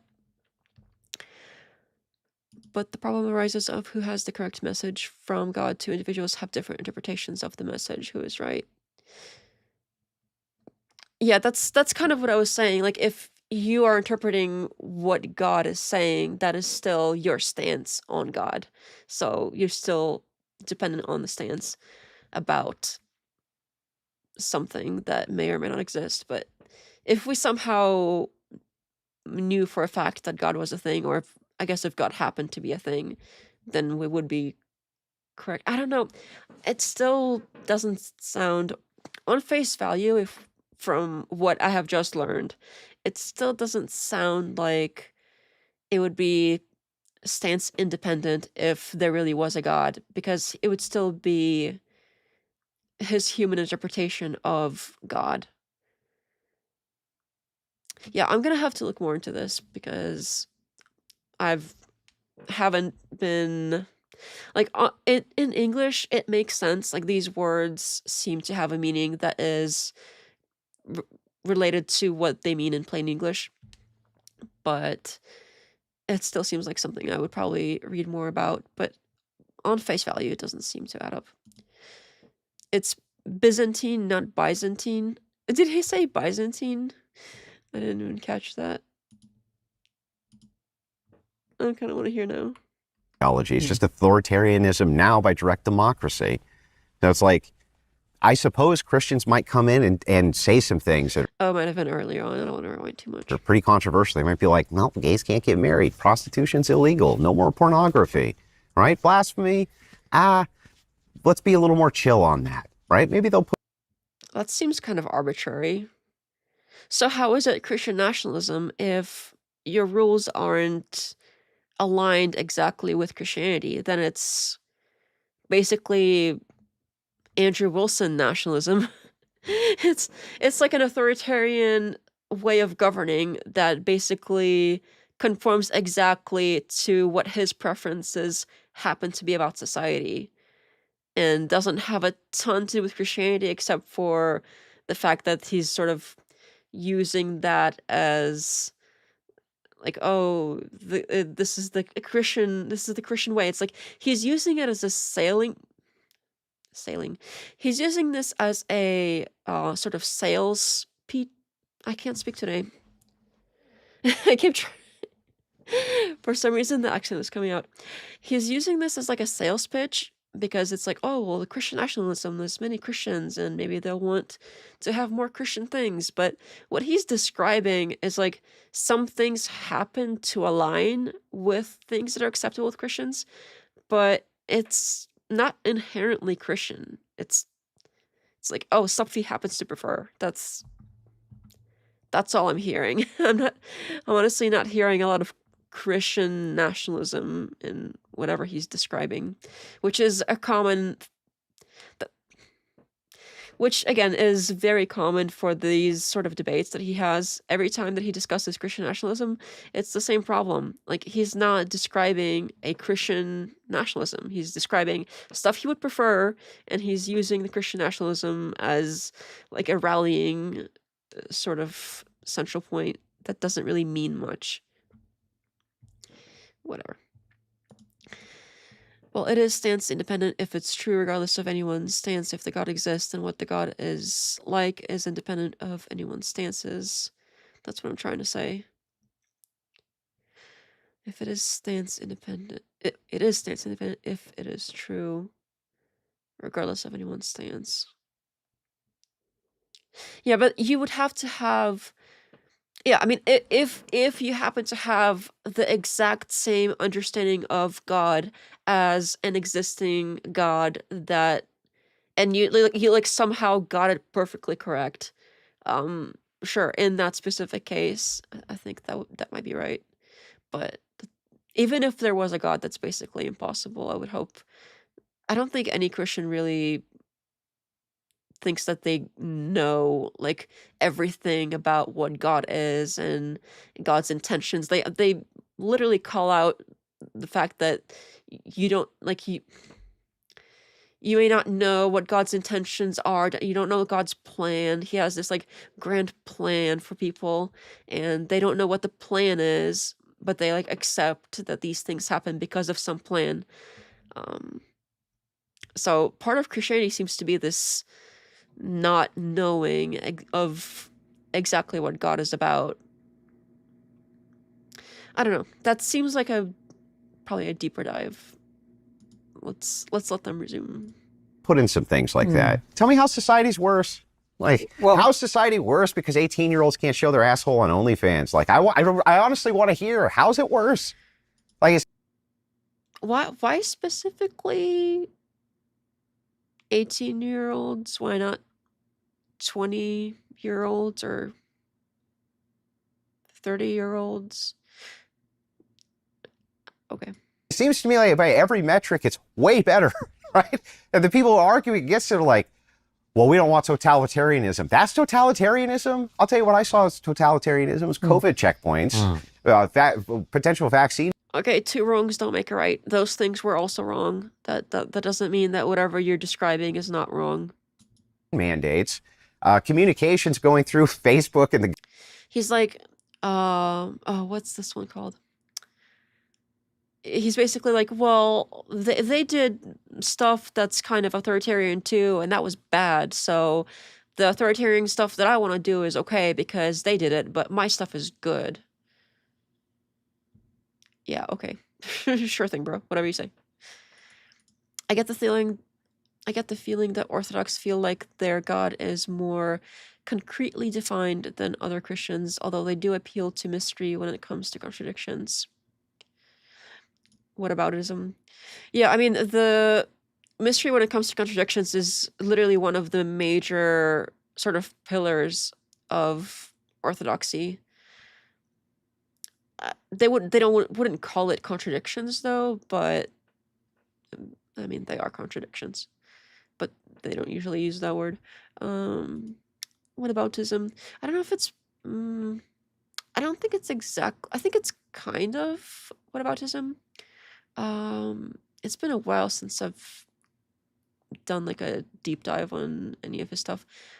There is a word for it. It's like there's like a Q in it or something. Government to identify people who wouldn't wear the mask. That seems like a lot more of this. It's okay. Every time I say it, it sounds weird.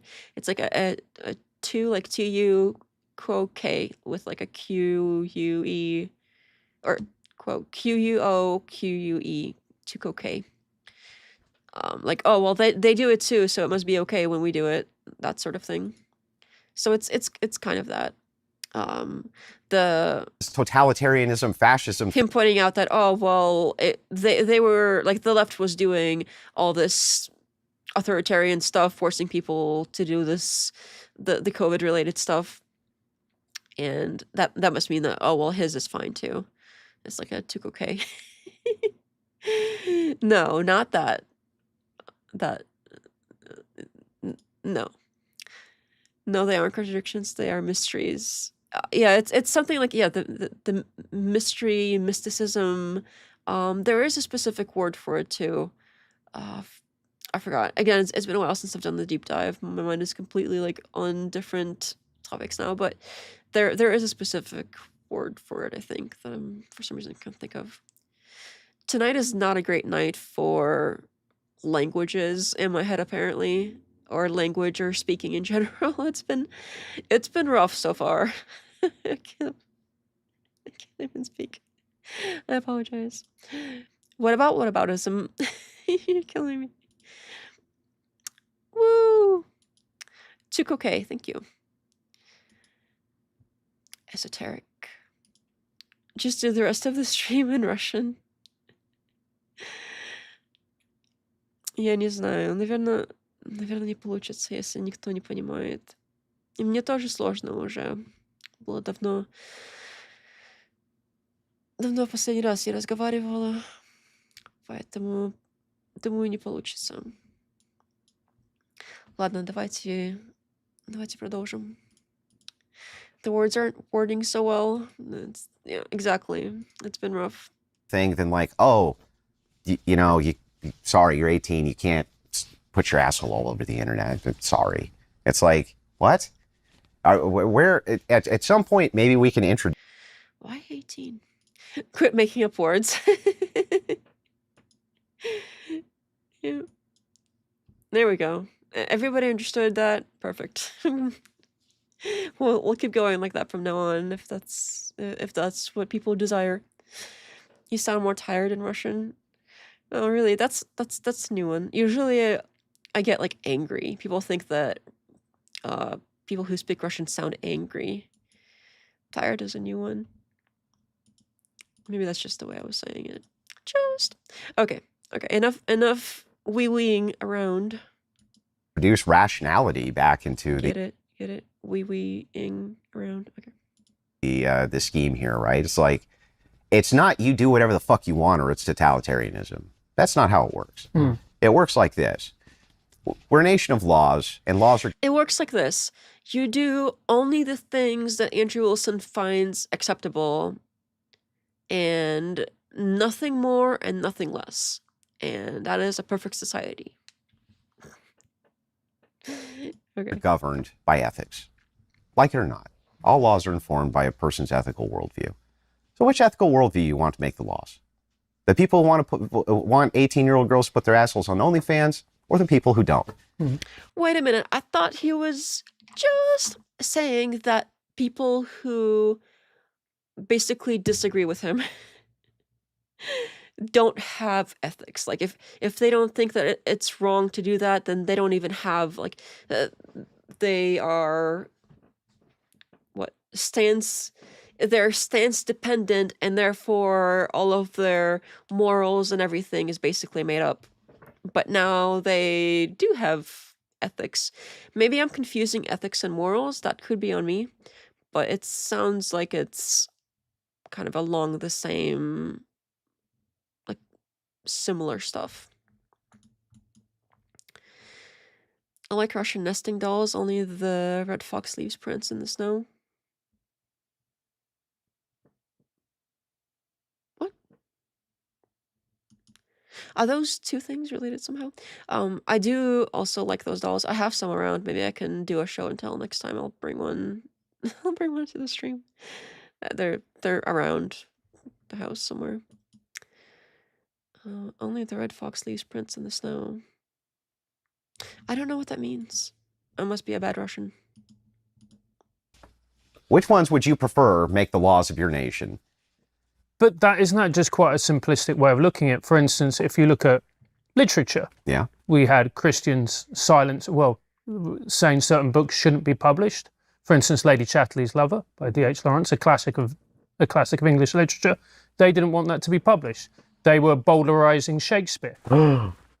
But surely you're a freedom of speech guy, aren't you? I mean, to an extent, there's no...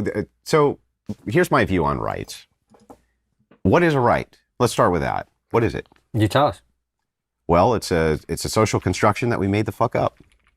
That's what a right is. Mm-hmm. If it's something else other than that, tell me what it is. Where is it? I can't see it, touch it, taste it, So it's the smell social construction that you have a right not to be forced to wear a mask. Yeah. Why? What else would it be? Okay, fine. Yeah. Like, so where's this going? What's your argument? Well, the argument is just like rights are made up. Here's what's actually true. What's actually true. What's actually true? Okay. No, it's actually true.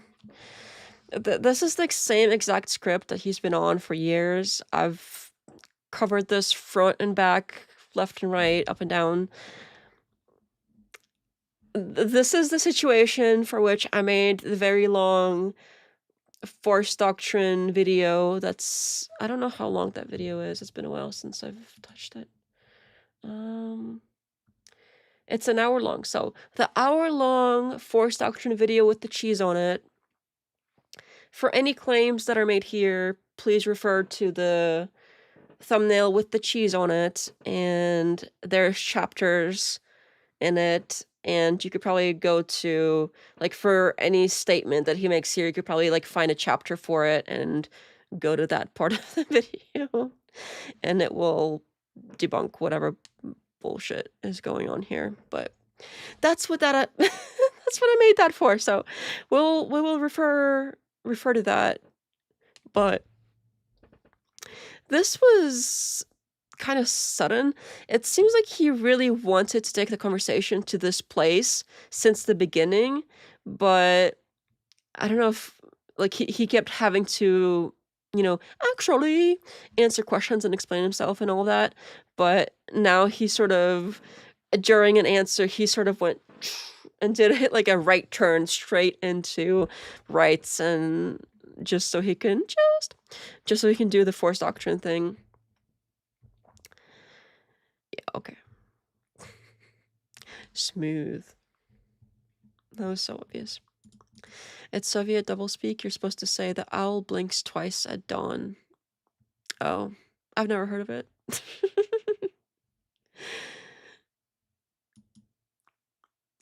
The sun is shining, but the ice is slippery. What? Are you guys trying to do the thing where you say code words and I snap into, like, Russian spy mode and go perform some task? Because I've heard of that, but I think that's more like American MK Ultra type stuff. So wrong country. Although I wouldn't be surprised if Russia tried something similar at some point. Actually, factually, no agents will be activated. Plus, I was born after the Soviet Union fell, so there we go. Is you have a right to do whatever you can do within the purview of force. And that's it. You have rights because people use force to ensure that you have rights. Mm-hmm. And the second people don't ensure that there's force used so that you have rights, you don't have them anymore. But the secularists, or I'm not gonna. I've done enough on this. I'm not even gonna bother. In this case, not really the secularist, but the atheist mind or the non-religious mind, they can't ground rights in anything. They made them up. So they don't come from God. They just made them up. Mm-hmm. So what they're saying is that we just make this shit up and somehow we're just all going to adhere to it, even though there's no overarching real moral duty to do so. Where does it come from? Nowhere. So rights don't even exist. You can't taste them, can't touch them, can't smell them, right? They're just products of the mind. But come back to me about the DH. Just products of the mind, just like everything else that's important. Okay. I mean, I've said this in the video because these are literally word for word exact arguments he's used before, but you can't touch God either. You can't, can you smell God? Does God have bad BO? I don't know what's going on with this, like, oh, you can't touch it, therefore it's not real. It's so stupid. I don't even... I don't know. I've covered this already, but it's all like, oh, well, if it doesn't smell like cheese, it's not cheese. You can't, if it's not smelly, things aren't real unless they're smelly. Doesn't mean any Ruski. My code words came from the old Shadow movie from the 90s. Oh, okay. I was thinking Red Dawn Hunt. Not the trees. What? What? I'm so confused, y'all. Florence bowdlerizing Shakespeare point. Yeah. And you clutched your heart as if you were clutching pearls in a kind of mocking way, which is interesting. Yeah. Why do you feel that? Who gives a shit? I give a shit. Well, okay, great. Ground it. Ground why I shouldn't outlaw that book. Why is it immoral for me to do that? Why? Because you are American. You believe in the First Amendment. You believe in freedom of speech. So you're going to appeal to my morals? So from your view, why is it immoral for me to do that? Why? Why is it immoral for you to do that? Yeah. Because I believe that artistic creation is one of the ways that the human being expresses itself. Makes sense to me. Notice how you caveated that with I believe? Mm-hmm. Well, I don't believe that. Now what? He literally asked in his view. So when he tried to go, well, in your view, you're like, no, do in your view. Well, he seems to have an answer from both angles here. And when he tried to do your view, you're like, no, you can't do my view. You got to do from your view. And then when he did his view, you're like, well, I don't believe in that, so you got to do my view now. Even though he tried doing that in the beginning. Okay. I don't know if I would want to smell God. Yeah, I mean, what would God smell like? I don't know. I'm gonna have to meditate on that. Does a capitalist have ethics? The corn is encouraged because it is very lucrative. What kind of economy would a Christian nation have? Well, I mean, we are technically a Christian nation. We've been for a while. It's been on the decline. There has been over time, it seems like there is more atheism, but we're still probably majority Christian nation, so probably something like we currently have. And it's not like, oh, Christians don't Christians don't consume corn, because they do.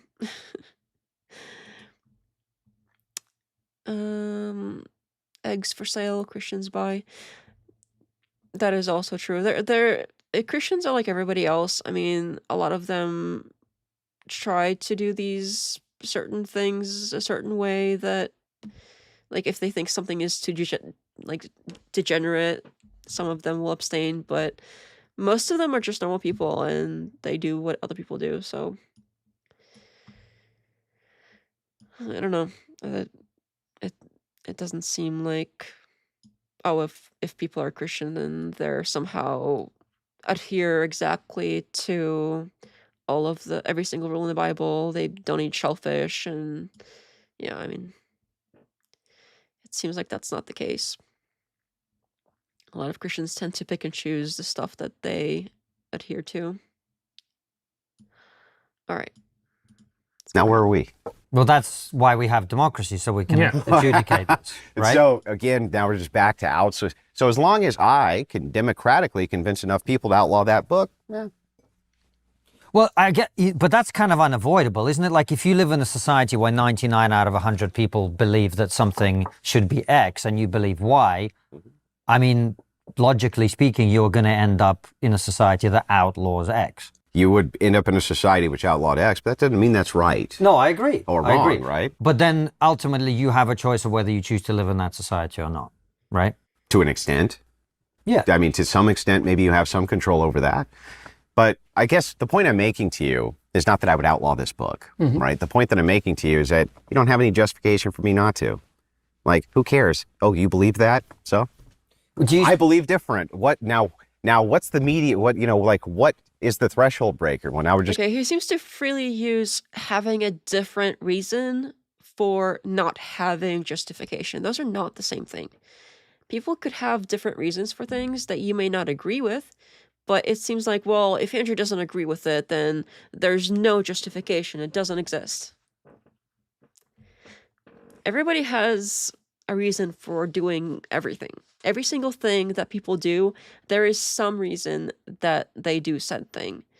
You may not agree with that reason. You may not agree with doing a thing, but there is some reason that that person did that particular thing or wants to do a particular thing or is going to do a particular thing. There are reasons for everything that people do. They may be small reasons, they may be larger reasons, but it's not like, oh, they're people sort of like, whatever, they fall on their face and sort of sit there until something happens. No, there's people do things for reasons. That seems like it would be obvious. You would think that would be something that's obvious, but I guess not. Yeah, I mean, the last time that guy had a shower was the time of Noah, and his son hadn't taken a bath in 2,000 years. Stinky god feet. Hello, unapologetic. I can't speak. See, today has been terrible for me speaking. It's been one thing after another. I can't say things anymore. I'm gonna have to give up and do something else. Unapologetic preacher. Hello. Welcome back. I think I've seen you before. Very nihilistic. I had no reason to do that. Yes, you did. You were trying to show that you had no reason for doing that, in which you have shown that there was a reason that you did that. Yeah, Phantom got... Okay, you got me. I said it first, though, so this is like the one time where I said something before I read it, and it was the same thing, so... Haha, I beat you to it. Alright. Just going to appeal to a majority again. Well, if that's the case, then if I appeal to the majority to outlaw the book, bye-bye book. Andrew, I'm not trying to argue with you for the sake of argument. It's a really enjoyable conversation, actually. I appreciate the way that you stay calm and on the point, but I'm not clear what point you're trying to make here, particularly with this Shakespeare thing. Like, rights or force? That's my point. No, I agree with you on that. Yeah. Ultimately, that's stupid. In practice, that is what happens. But what are you trying to say? It's not ultimately in practice what happens. It's even philosophically the case from the non-Christian view. When you say things like, "Don't you appeal to the First Amendment or this right?" Right? That's what I'm getting at. Okay. Don't you appeal to this right? This right, we need to have the adult conversation. Doesn't even exist. It's just a social construction that we made up and it was pinned on a piece of paper, and we pretend that it's something we actually adhere. You could say the same thing about God and the Bible. You could say, oh, well, God is like a social construction that we just made up, and a bunch of people went with their little pens and penned on pieces of paper or whatever they had at the time. They like wrote some stuff down, and that's all that is. That's all there is to Christianity. So you could say the exact same thing. Like that's not a great argument for him, because you could literally say the exact same thing about his worldview. So enjoyable. That's an appropriate face. Here too, but it's really not. Well, violate it constantly. I don't care. Yeah. You argue about, and that's why you have a judiciary system to adjudicate whether you are. Is he trying to argue that rights aren't force with God? That's dumb. God is the ultimate force. Yeah, it's dumb in many ways. That is one of them, but also the other one is like the whole he's presupposing that God exists and that he knows what God's intentions are, and somehow he knows what God means about rights, and somehow rights exist if there's a God, but he doesn't really say that directly. He only says if there isn't one, but he never says whether if there is, which is by design. So yeah, there's a lot of things wrong with that. I'm not even gonna go there. Right, but I mean, it's not just some random people wrote it down. It's the founders of your country wrote it down because they were trying to set a set of rules for this society to operate by in order to fulfill what they thought would be a vision of a new country that would be a good one. One thing that... You know, look at his face. He's so sure of himself. How could he be wrong? Exactly. I mean, if I give up, that's... How could he be wrong? That's impossible.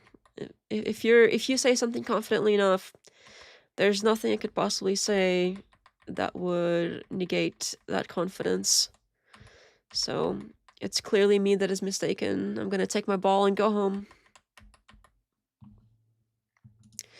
Ooh, I have a syllogism. Ooh, a syllogism for that. P1, I'm right. P2 is whatever. See? Therefore, I'm right. Okay, that tracks. That seems in line with what Wilson here is saying, so that must be right. Was based on a massive compromise because beforehand they had the Articles of Confederation, and the Articles of Confederation made each little kind of state, which wasn't a state even really then, their own nations, and it didn't work out very well because they couldn't regulate trade or raise armies or things like this. So what they did via the compromise was they had a 10th Amendment. Now, the 10th Amendment says that all the rights that are not given to the federal government are given to the states prospectively. And at our founding, almost every single state had a state religion. Almost all of them. Well, of course, and they were religious people. And they continued to have them, clear up until there was an interpretation of the 14th Amendment, which was, widely viewed as being unconstitutional to this day. States were always allowed to have their own religion. Widely viewed. Okay, we have a whole amendment that is, to this day, widely viewed as unconstitutional. Okay, what? I'll let it play while I look it up. And put in their own religious practices, and those practices were to be adhered to if you wanted to hold office, if you wanted to swear oaths, if you wanted to do things like this. That was part and parcel of American society and the way that we did things. Now that has changed as progressives have kind of demonized the whole idea that that's against the First Amendment, and it's like, well, no, it ain't, and it was part of the 14th Amendment. 1868, there were three major things in it. If you are born in the US, that would mean you're a citizen. States can't deny equal protection or due process. And the Bill of Rights applies to states, not just the feds. So He seems to be talking about this official religion thing, which number 3 seems to block. So the Bill of Rights would mean that what applies to the feds, which was the First Amendment, and Congress shall make no law establishing a religion and all of that stuff. So that will also apply to the states. That seems to make sense. I don't see what the issue is. So if he wants to have states have official religions, this would mean this amendment basically prevents that. Was it Was it widely viewed as unconstitutional? I don't know where he got that. It's been settled in the Supreme Court precedent since Gitlow versus New York and reaffirmed dozens of times. Brown versus Board, Loving versus Virginia, I'm not even gonna try. I'm not even gonna try to pronounce that. Apparently there are a bunch of cases that have reaffirmed this amendment, and Supreme Court cases at that, so apparently there are a handful of fringe originalist scholars that dispute some aspects of it, but this whole widely viewed as unconstitutional doesn't seem accurate. I would love to know what he means by that and what he would use as evidence of widely viewed as unconstitutional, because that's a huge claim to make about an amendment that we currently have that people accept generally. So not the Articles of Confederation, widely by people who disagreed with it. Yeah, if it's only people that disagree with the 14th Amendment widely view it as unconstitutional. That makes sense. I mean, with that caveat. The 14th Amendment was made to prevent the southern states from not granting ex-slaves citizenship, if I recall correctly. an amendment is by definition constitutional. Yeah, I don't get this whole like widely viewed as unconstitutional. You would think people would be making a big deal out of it if we had a whole amendment that is still, that like hasn't been, what is it called when they undo them? Language is not great with me today. Anyway, if we still have it and it's still effective, then I don't see how it's widely viewed. That's against the First Amendment. And it's like, well, no, it ain't. And it was part of the initial compromise anyway. When we're talking about the idea of rights, to get this back to the idea of rights, right? Why is it that states don't have the right to do that? Well, it's because there's an interpretation of an amendment, and then they said, well, you no longer have the right to have your own religions inside of these states. That's what they did. I was like... Well, yeah, and they also said that the states can't deny this equal protection or due process, which is other stuff that should they be able to deny equal protection and due process as well? Like if you have a state that's like, well, we don't really want to do this due process thing anymore, should they be allowed to do that? I mean, why is it religion specifically that they should be able to do, but this other thing he doesn't seem to have a problem with? So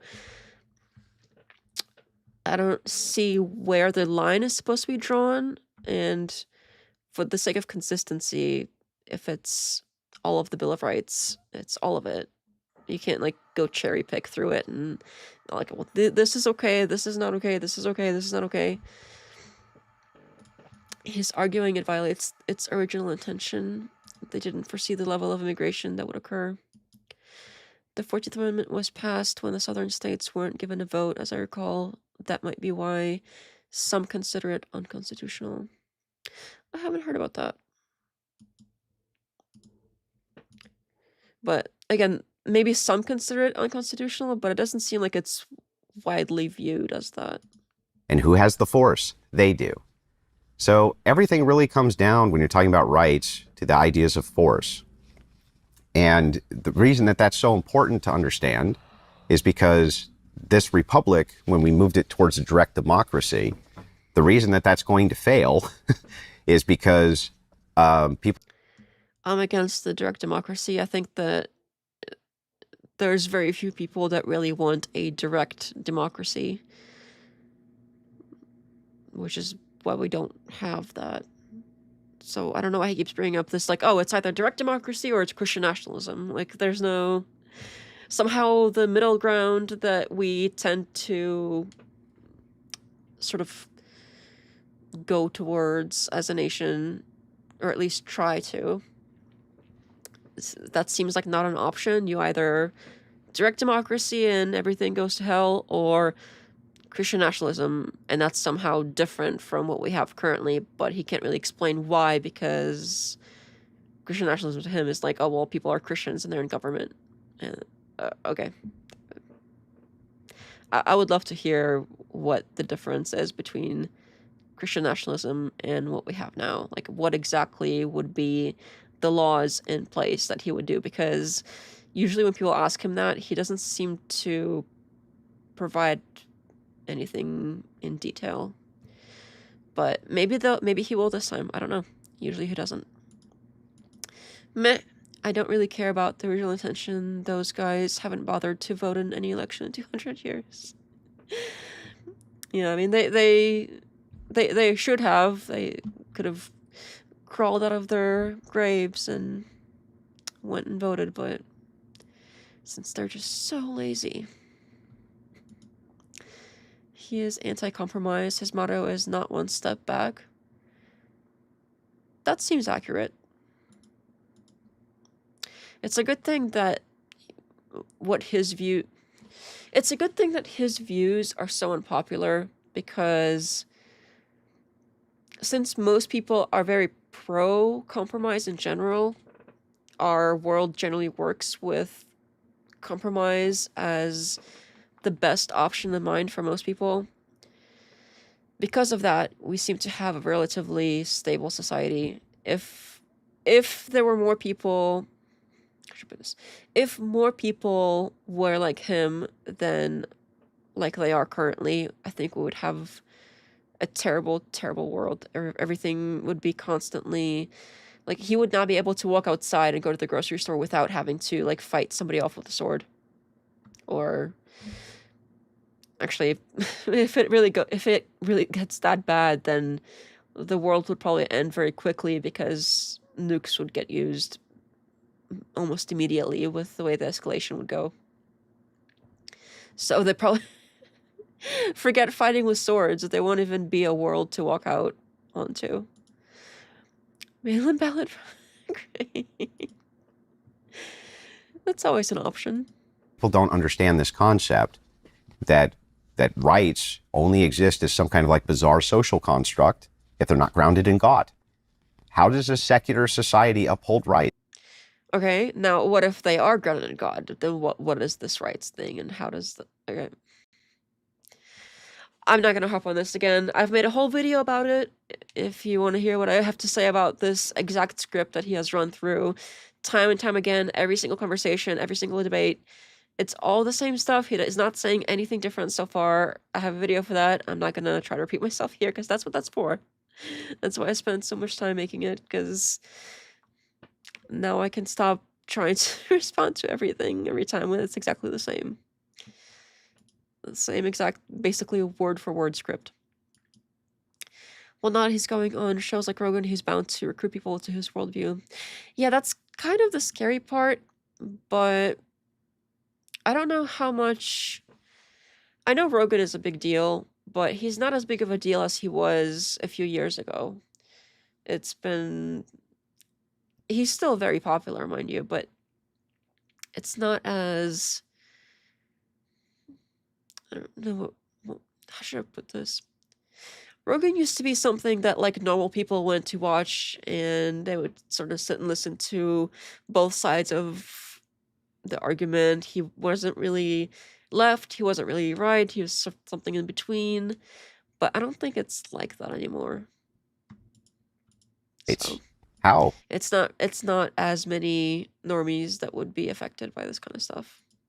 But how do you uphold your right not to have to wear a mask in the middle of a pandemic through scripture or God? You would still utilize it through force. Right. The scripture doesn't prevent you from utilizing force. With this idea of like Christian pacifism and Christians being pussies, I don't know where that came from. Britain, I think. Okay, so you either use force instead of compromise, and if you don't, then you're a pussy. That is so sad. That is such a sad way to view the world. Boy, that was never... So what about the teachings of Jesus Christ? Which ones? Which ones do you want to dive into? Well, I was raised as Catholic, so I'm not as well versed in scripture as you. When he was on the cross, forgive them, Lord, for they know not what they do. Of course. And you should forgive people. I absolutely agree with that. I may forgive a man who attempted to rape my wife, but I'm going to kill him in the attempt. Right? Like, which thing's contradictory here? It's like, I can forgive my enemies, but that doesn't mean I need to let them crush me. I can forgive people who've done me wrong, doesn't mean I need to let them do me more wrong. I can forgive people for doing horrible acts against me, doesn't mean I need to continue to let them do horrible acts against me. Christian ethics has been widely bastardized by progressive leftists as being some kind of like hippie religion. It is definitely not, and never has been, and I don't know where that came from. Yes, it's true the teachings of Jesus Christ are very heavy on loving your neighbor and understanding forgiveness and understanding the mode of sin, and that most people are going to engage in sin, so we need the forgiveness of Jesus Christ for that. That's true. But it's not a pacifistic religion, and it never has been Jesus told one of his disciples to sell a cloak and buy a sword. But these were not pacifists. Jesus ran money changers out of a temple with a braided cord that he made out of leather and whipped them out of the temple. I heard that that's not true, that he wasn't whipping the people. That the whipping thing was for the pigs or something. That there was some farm animal there, that he wasn't... Like, the people already had ran away when the whipping thing started. But I'm not a biblical scholar, so don't take my word for it. I suggest you look it up. But I had heard that that wasn't him whipping the people. Just to be clear. Professor Hoodoo, welcome back. Wasn't there something about turning cheeks? Yeah, what is it? I was thinking about that, but I'm sure there's something that he can come up with for turning the other cheek thing, because that's a very common thing people would say in this regard. Sewing circle Christians are so lame. They don't let us do another crusade. Yo, depending on what cheek is being turned, it might tie into those 10 gay guys getting married. Add a couple more and you have all the disciples. Phantom, that is naughty. Naughty, naughty, naughty. Turning cheeks? Hell no. There were no pigs in the temple. They were an unclean animal and would have defiled it. But there was some other thing in there, some kind of animal, I think. I don't know if it was pigs specifically, but maybe sheep? I don't know. I don't remember exactly what the animal was, but there was something there about whipping animals, possibly, if I remember correctly. I'm gonna have to look it up. I've never heard this about whipping people, but maybe the churches I've attended don't want to teach that. Did Jesus whip people? Searching the web 30 results. Yes, according to the Gospel of John, Jesus made a whip or a scourge of small cords during the incident known as the cleansing of the temple. Yeah, I'm gonna have to look into that more, because I happen to, in passing, hear some analysis of this, and that interpretation may not be the accurate one. But again, I am not a biblical scholar, so that might have to be a separate conversation at some point if people are interested. So, like, I don't know where the idea of pacifism came from. He called them serpents. He called people serpents, whitewashed tombs. He called them all sorts of names. These were killable offenses in his day. I don't know enough about scripture to challenge you, but it's interesting what you said. But what I wanted to get back to, so this idea of bowdlerizing Shakespeare, cancelling books, etc. I guess for me, now thinking about it, is the reason that it's not good is that you begin to silence ideas. And what Christianity did, and not solely Christianity, but other religions did, is it silenced scientists and people making breakthrough in the scientific fields. And I guess the ultimate example is people be worrying that essentially in schools is we'd be back to teaching creationism, for example, if certain Christians were in charge and presenting creationism as fact. Why couldn't you just have a compromise there where you said, okay, you can learn either, or you can learn neither? That should be up to the parents, don't you think? The education standards for their kids? Why should that be up to the state? Do you think the state should have control over that? Or do you think the parents should? So if the parents say, yeah, you know, I don't really want them to learn evolution, why can't they opt them out? Because evolution has been proven to be scientifically correct. That's not your business, what people do with their kids' education. That's their business, right? Okay, well then why can't I write? It was after Palm Sunday, Jesus threw out the money changers with a whip. It's the reason the Sanhedrin wanted to execute Jesus. Just because he had a whip doesn't mean he was whipping the people, though. I don't think it mentions him specifically whipping people, but livestock. He turned over the tables of the coin changers. Specifically, no, I don't want... Okay, we'll move into the homeschooling thing in a bit. There's a serious scholarly reading that he didn't whip the people. Okay, so since it seems to be such a point of contention, in the temple courts, he found people selling cattle, sheep, and doves. So, not pigs. I was wrong about the pigs. So he made a whip out of cords and drove all from the temple courts, both sheep and cattle. So it sounds like he was whipping the sheep and the cattle. And he scattered the coins of the money changers and overturned their tables. So if he drove all... Yeah, I mean, if he drove them away and then he scattered the coins and flipped the tables, it doesn't seem like he was, like, throwing tables on people or whipping the human beings. I don't see evidence for that. But again, I'm not a biblical scholar. It's just something that I happen to hear in passing at some point. And he's, like, what he said here is that Jesus literally whipped the people. And that doesn't seem to be something that is specifically said. Anyway, I'm not gonna this is such a weird rabbit hole to go down. Re-examination come teach us. Yeah, a input of all sorts is welcome. What does all mean? Well, all could mean all of... Drove all from the temple of courts to both sheep and cattle. Both sheep and cattle seems like all. And if he drove all from the courts, it doesn't mean he whipped all the people. So you can drive even people from a place without physically whipping them. He drove all out, both the sheep and the oxen.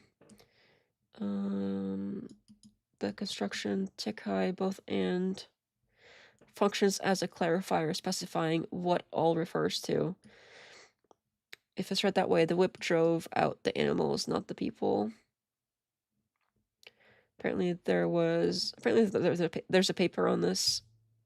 Alexis Baker's 2012 paper, Violence, Nonviolence, and the Temple Incident in John 2:13-15 lays this out. Anyway, this is such a weird rabbit hole, but it does seem like at least it's a common interpretation that he wasn't whipping the people. All right, let's try to carry on. Let me go back a little bit because it seems like they want to move on to homeschooling. In schools is we'd be back to teaching creationism. For example, for the religion that you begin to silence ideas. And what Christianity did, and not solely Christianity, but other religions did, is it silenced scientists and people making breakthrough in the scientific fields.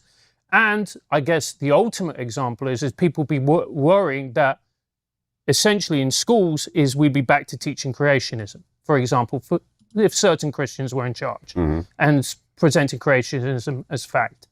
Why couldn't you just have a compromise there where you said, okay, you can learn either, or you can learn neither? That should be up to the parents, don't you think? The education standards for their kids? Why should that? I think at that point, if you want to teach creationism, you should probably just homeschool, or if there's like a private religious school, I think that's probably more appropriate, because at that point, you are taking something that's specifically a religious thing and imposing it on other kids that don't. Yeah, I mean, that seems wrong. I think it's fine if, I mean, I'm not a huge fan, but if you want to teach your kids that, that's fine, that's your business.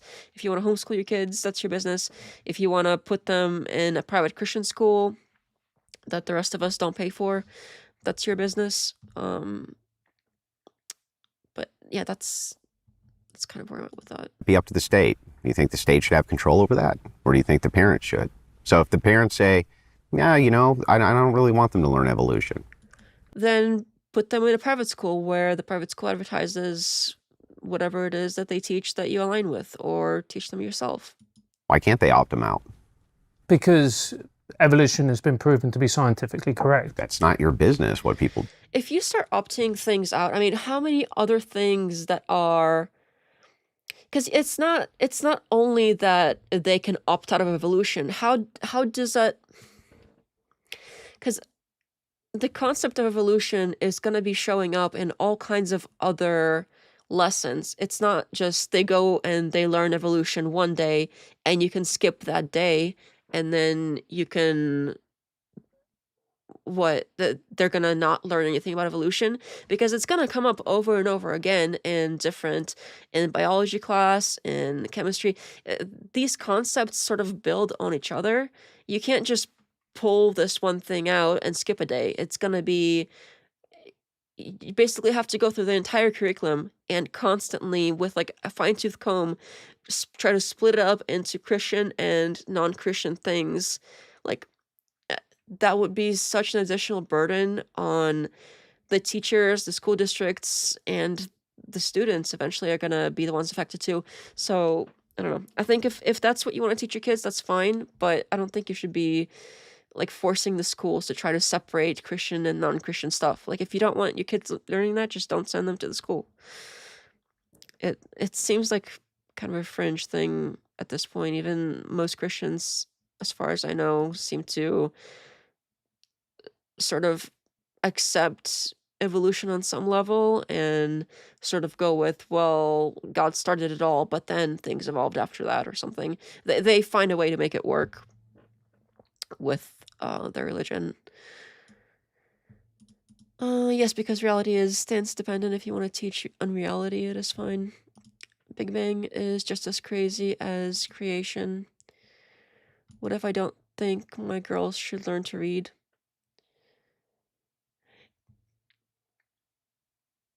Yeah, because where is it? Where do you exactly draw the line? Because it's not only evolution. It's kind of goes back to what I was saying earlier. Because you would have to go through the entire curriculum and try to find every little thing that somehow doesn't align with Christianity, which would be probably most of it. And at that point, start your own school. I mean, people do. There are Christian schools out there that teach things this way, but your kid would be behind for sure, because if most of the world learns things a certain way and understands evolution seems to be commonly accepted, and there are a lot of things that rely on that understanding, your kid won't have that knowledge. And I mean, I guess that's up to the parents, but that shouldn't be something that at least as long as we have public schools, that shouldn't be something that affects all the kids. All right. Do with their kids' education. It's their business, right? Okay, well then why can't I raise my child to be a jihadist? So you're going to raise your kid to blow people up? No, but well, why not? I mean, if you say it's not your business, then it's not your business. Yeah, well, I mean, can you stop parents from raising their kids to be a jihadist? You can. How? You can make sure that within the confines of a school that they're not learning it. We have had schools in the UK where people have been, there's Islamist values, and those schools have been closed down. Okay, so why is it in school that you're supposed to learn reading, writing, arithmetic, and you're supposed to learn science as well, right? Yeah. Okay. So you're saying, well, this is a scientific fact, so kids need to learn it, right? Yeah. Okay. So parents say, well, I dispute this fact, right? I'm not going to teach my kid evolution. How does that hamstring the kid exactly? Like what about that's going to hamstring the child? Well, maybe they want to be a scientist. Maybe the way that they see the world, you're actually taking out a fundamental part of their understanding of the world and how it works. That's a strictly materialistic view, and it's silly. Is it? What about the ideas of metaphysical accounting for metaphysical things, like the laws that are immaterial, the laws of logic, things like this? What about that? What does that have to do with anything? I'm so confused what that has to do with anything. He just like pulled out of his ass. Cope laugh. Yeah, I mean, this is so random. And they should be taught in school as well.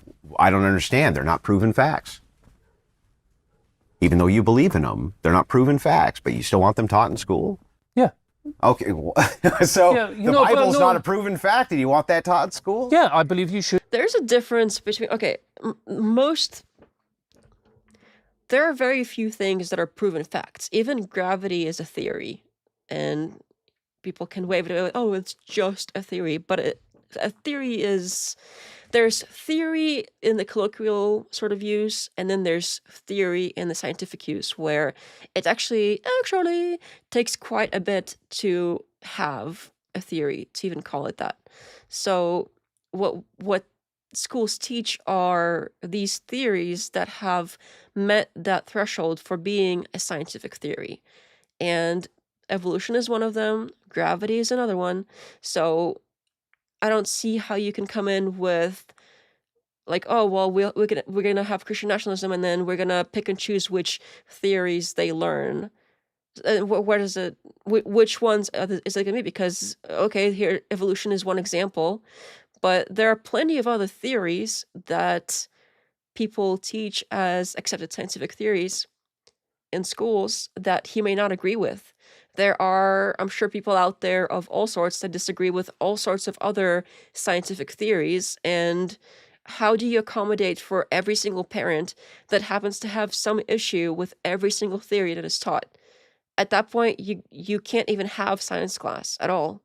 You have to basically skip science class because somebody's going to have some problem with something, and you're going to have an individualized basically syllabus for each specific student based on what their parents don't and do agree with.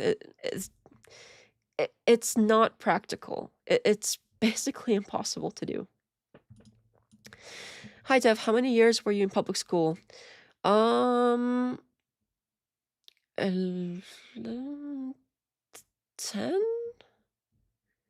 11? I think the first, how many? So 1, 2, 3. The 7 years was American public school, and the other was Russian school. So I started in Russian school, and then it was American public school. So 7 American public school years. I don't know if that makes a difference, but I'm sure there's some differences in the different countries and stuff. There are no proofs in science because science is synthetic. Proofs only exist analytically. I'm not sure what to make of that. Well, there are proofs in math, and isn't math kind of a... Is math a science? I don't know. I think some people claim that math is science, and some people claim that science is math, and I'm not even going to try. Science is a tool, not a worldview. Why does Andrew pretend that's not the case? Because it keeps contradicting his worldview. I think that's the perfect answer there. Math is analytic. I think I see what you're saying now. Okay, that makes more sense. Just have AI teach us so we can custom prompts per child. That's probably what happens in most modern homeschool situations. That's probably what they do. I would not be surprised. Could learn the Bible as part of a religious studies education. Well, that's fantastic. Great. Okay, here's my compromise. Because now I tell you what. Hold on, let him finish. You can teach evolution, or you can teach creationism, or you can teach both, and parents can have the kids do both, or do neither, which is exactly what I said before. You say same thing. Again, that's fine and dandy for like one day, but you would also have to account for whatever it is that all the other religions also believe about the creation of the world, which is at least a handful of different types of creation. Because there's not like the Christian creation, there's the Christian creation, and then there's other types of creation, and then there's like the Big Bang, and then there's simulation. There's all kinds of things that are possibilities here. So if you account for like every single thing, that's going to be a lot. And it's not something that happens in a single day. And you're going to have to accommodate for other things because it's not only evolution. There's other things that are scientific theories that Christians are going to have a problem with if you allow this whole like evolution optional situation.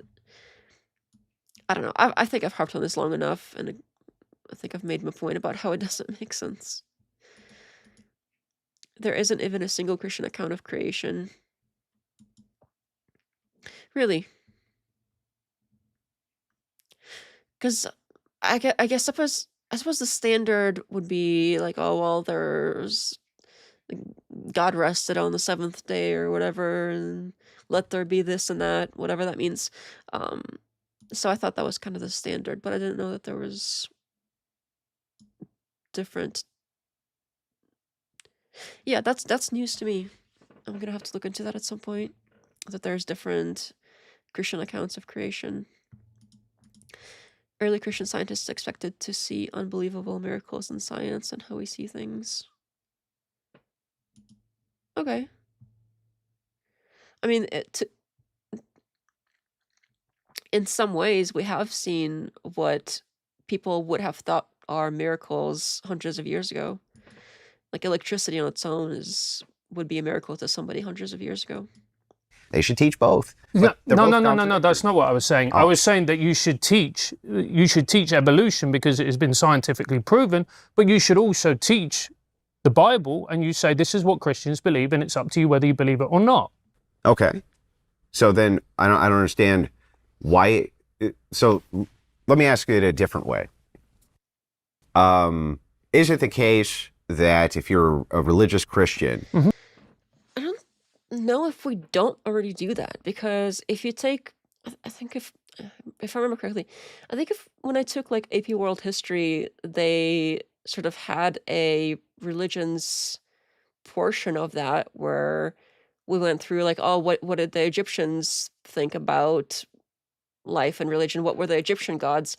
So I don't see why we don't just add that to the list. I don't think that we currently like don't like somehow hide that Christians believe in God a certain way, but we do have, at least when I went to school, there were classes or portions of classes that were being taught that had to do with all kinds of different religions and what the different ones believe, historical ones, present day ones. So if you put that all together, I don't really see a problem with that. Like if you say, okay, here's the ancient Egyptians, they believed in the sun god and this other god, and like name a few of their gods, and here's some of the gods from the Roman ones, and here's some of the Greek ones, and how some of them were stolen, and here's what they had as a god of pancakes or whatever. And then you can put, well, here's what Christians believe, they have this Bible thing, and here's where they think the earth and everybody came from. And I don't see why we would exclude Christianity from that list if we teach all the other religions like we already do. I don't see why we would exclude Christianity specifically and be like, oh, well, you're not allowed to talk about it. Like, you're not allowed to say what the Christians believe. Like, that's silly. Obviously, we can teach kids that all these things exist and that some people believe in all of them, or at some point did, and some still do. Like, that's fine. I don't see an issue with that. But this whole, like, oh, you opt out of evolution specifically and you teach, like, creationism in the Christian way instead, that's ridiculous. They debate about what day means. Was it 24 hours? Was it in the days of Noah? Oh, okay. I didn't know that. That is news to me. What energy wants is his worldview taught as an alternative science that is just as, if not more likely, not as comparative. Oh, okay. Yeah, I mean, if you try to put this on the same level as everything else and not like, oh, here's the religion class and here's everything else. Okay. Yeah, that's not gonna work. Because you would have to teach all the other religions too. You can't just pick Christianity and not teach all the other ones. Like, and then it becomes religion class. So at some point you have to make the separation. I'd worship the god of pancakes. That sounds like a nice, friendly god. Watch the god of pancakes be like the most evil one that steals your kids or something. Several parts of the Genesis were written as poetry to creations accounts. Oh, interesting. Yeah, I didn't know that there were multiple creations accounts. I learned something new. Every day I learn something new, you guys. And I appreciate that. I am grateful for that. That your kid should have to sit through sex education hearing about homosexual sex. They should have. You can opt out of that, I'm pretty sure, because that's something that is like usually taught in one day. That's not something that comes up over and over and other things depend on it. That's something that usually like you have a group of kids and they sign the permission slip or whatever, and they literally like go in a room and they get taught this like one time for a couple of hours, and that's it. Like they don't have to they don't revisit it ever. So that sounds like something that's more doable. And I could kind of see if you would rather teach your kids about this yourself, like you'd rather be the first one to teach your child about this stuff in a specific way. But that doesn't really have anything to do with religion. Like you could, you either go or you don't. And if you don't go, there's not like an alternative, like Christian sex ed or Muslim sex ed or I don't know, whatever other types of religious sex eds. Like, it's, you either go or you don't, and if you don't, it's literally like one day, and you can skip school on that day. Like, that's fine, because it's not, it doesn't really need any kind of special consideration, except for, oh, you don't go to a thing for like a couple hours for one day, which is not a big deal for the rest of the kids or for the teachers or whatever. That's not a difficult thing to handle, because it's already like separated into its own thing. And that's a completely different thing. The god of pancakes makes flat earths. There you go. I 100% want and did teach my son about this. Yeah, like I could see how some parents would prefer to teach kids about like this specific thing. And yeah, again, this is like, it's like one day they go in a room for a few hours. Like that's easy to skip. That's not going to affect the rest of their schooling or understanding of science or the world. It's like you explain things to them in a different way, but they still hopefully end up learning the same kind of stuff for the most part. Like, there's no, like, hopefully they don't have some misunderstanding of, you know, where babies come from, as in babies like magically appear out of your armpit or whatever. Like, hopefully kids do eventually learn the basic physical requirements for creation of children. Like, as long as they have a basic similar understanding in the end, and there are more unusual things like all those new genders and stuff, which I don't think school should be teaching anyway. And like the different types of, you know what? I'm gonna leave it there, because this is gonna be a weird stream already. Basically, there are plenty of things that I could see parents not wanting to explain to kids at certain milestones or ever. And as long as they generally know where babies come from, I think that's probably fine. And they'll learn the rest eventually. So hearing about homosexual sex, no, they shouldn't. But I believe that. Why not? Why not? Oh, hold on, let me finish. I think the point, there's an important distinction here between different types of sex education. Showing kids porn, as some of your schools do, it shouldn't happen irrespective of whether it's sexual, homosexual, whatever, straight, whatever. Yeah, so that's an important distinction. Well, you have to show them porn. Like, I remember when I went through sex ed, they definitely showed the naked human body. Walk through, showed you these are what breasts are, these are what ovaries are, this is what this is, this is what this is, this is where babies come from. Didn't appear overtly, it wasn't pornographic. Right. Right? You do the same exact thing with homosexuality, right? But why do you think that religious fundamentalists should be able to opt their kids out of that? I don't believe that we should be teaching. I think sex ed should be about I think sex ed should primarily be about safety, actually. That's it? Primarily be about safety, and also about how the biological functions work when you have children, etc. So you don't want it taught in school at all? What, sex ed? Yeah. Yes. You do? Yes, okay, I do. Great. So then why do you want the parents' ability to tell their teachers, hey, I want to opt my kid out of this? If you're going to be talking about gay sex, you're going to be talking about this, you're going to be talking about that. I want to opt them out of that. Right. I don't think you should include gay sex in the curriculum. Why though? Why? Yeah. Because I believe that it actually could offend religious minorities. Oh. Okay. Just like creationism, right? Right? No, not like creationism. Not like Darwin. No, but when you have evolutionary, that is a scientific fact.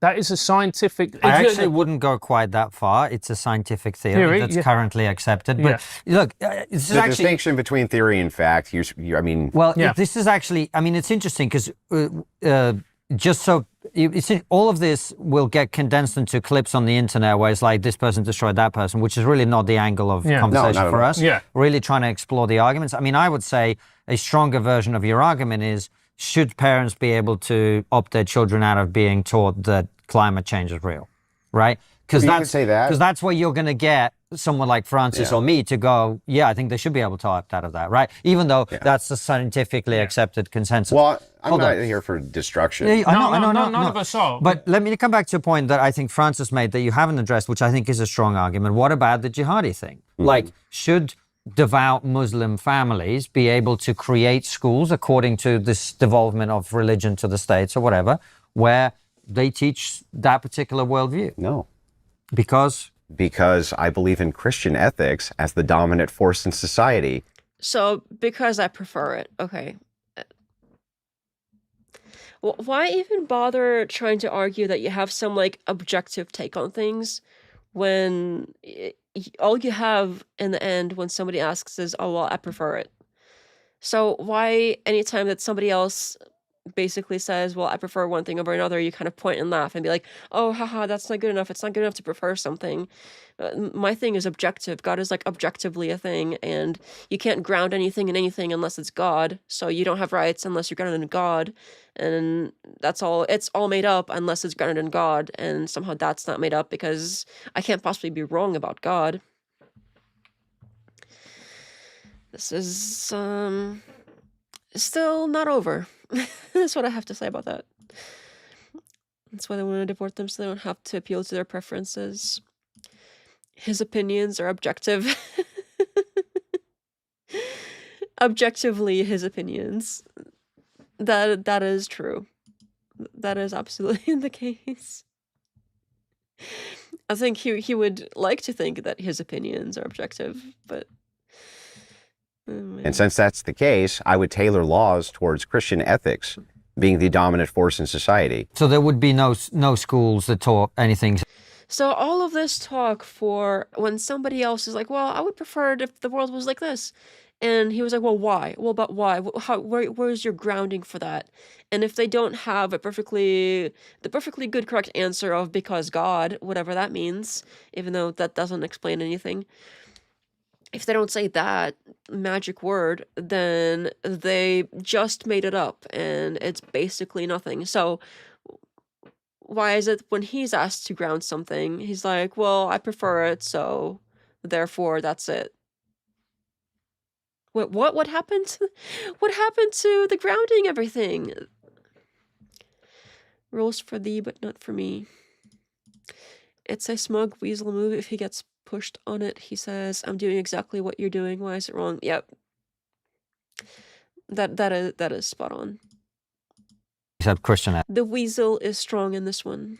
Ethics. No, it wouldn't be that they would teach nothing but Christian ethics, but we could definitely tailor laws against jihadist ethics, or definitely tailor laws against even importing Muslims at all. What the hell are we importing Muslims here for anyway? We don't need them here. Never needed them here. Diversity is our strength. Has not been a strength having Muslims here. The idea that we can't tailor or craft legislation and laws around the things that our children learn, or at least what you can opt into and out of.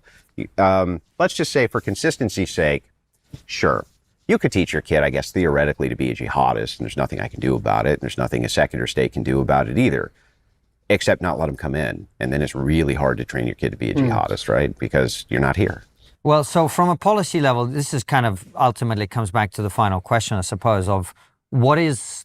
do you call yourself a Christian nationalist? Is that your... I would say Christian populist. Okay. Christian nationalism is often conflated with forms of ethno-nationalism, and people do use it as a cloak for ethno-nationalism. Yeah. I would fall more in line with what's called cultural nationalism. You guys, I think, from watching your content, would fall more in line with probably civic nationalism. So cultural nationalism is talking about the glue which holds cultures together. And the ethno-nationalists obviously believe that's your race, right? Obviously, I think that race is not enough to hold a nation together. There has to be some kind of cultural glue, you know, and that usually comes from religion. So, okay, so his thing is, from what he is saying, from the way he is explaining it, what it sounds like is the ethno-nationalism, that is not enough. So what he's saying is you can't only have race, you have to have also religion. Like, the race is not strong enough. You have to add religion to make it stronger, and the culture of the religion, whatever that means altogether. So it's not like instead of, it's on top of, at least from what he said so far. So It doesn't seem like he's against the ethno-nationalism. It seems like he's saying they don't take it far enough, that you can't only be a certain race, you also have to be a certain religion on top of that, otherwise it's not good enough. Arbitrary restrictions on the populace, particularly based on ethnicity, has historically led to falling behind intellectually and technologically, going back centuries.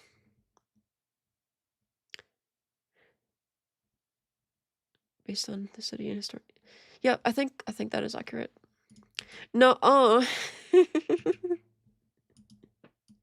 All the laws that I can see seem to be informed by ethics, and those ethics seem to almost universally be informed by Christianity. So you would you'd support mass migration from Christian countries? No. Why not? Well, I don't understand. I want my domestic population to grow. So if I want to tailor the best outcomes for my society, then I want my domestic population to grow. I want those families to be very happy. I want them to have the biggest slice of that American dream, right? Because I'm Christian, but also a nationalist. So the idea here is nation first. Me importing a bunch of people from other countries, not putting my nation first, putting their nation first. So my list of priorities would be God, nation, right? Or I'm sorry, God, family, nation. So culture and border. I wonder how he describes nation, because if it's nationalism, technically you could have Christians that are from other places that come to make like your nation better. But as long as they're Christian, it's cool, which he doesn't seem like he would align with.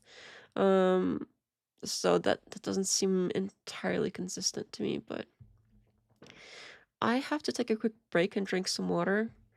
I think I have a new BRB thing, and then we'll try doing the YouTube ad thing while I'm gone. But check it out. Whee!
How's everybody doing? Did everybody behave while I was gone? Don't forget to drink water. I did not forget to drink water, and yes, I did last time. Again, thank you for reminding me, because I don't think I would have remembered if you didn't remind me. It is done. Whenever people like Destiny push him on what the traits we're looking for in the population, he says that's irrelevant to the argument.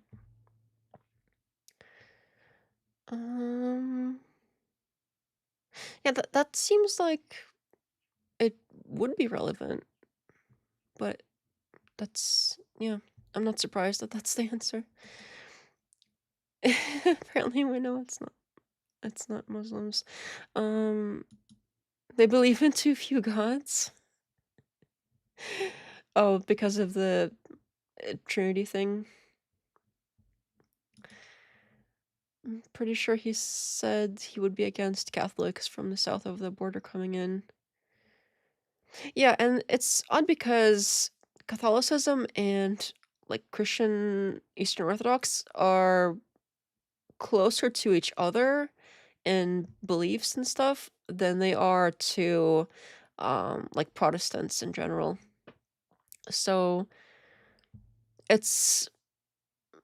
it doesn't make a ton of sense that he would be more for staying, like having a country remain more Protestant, being an Eastern Orthodox, than have a bunch of people that are Catholic come in and raise the Catholic numbers. So I don't know if that really follows with what his stated worldview is on the topic. They live in the wrong pope. But the Catholic Pope is American. Is that true? I didn't know that. The fact that the fake Pope is American just proves that it's irrelevant. I don't really know that much about the papacy. Papacy? Papacy? Is it papacy? I think it's papacy. I can't read that on YouTube. Alright. Let us resume.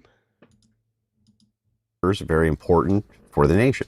And so, so you don't, you're not a Christian nationalist, cultural nationalist. So describe to me the America that you want. What does it look like? What are the... You mean by tomorrow?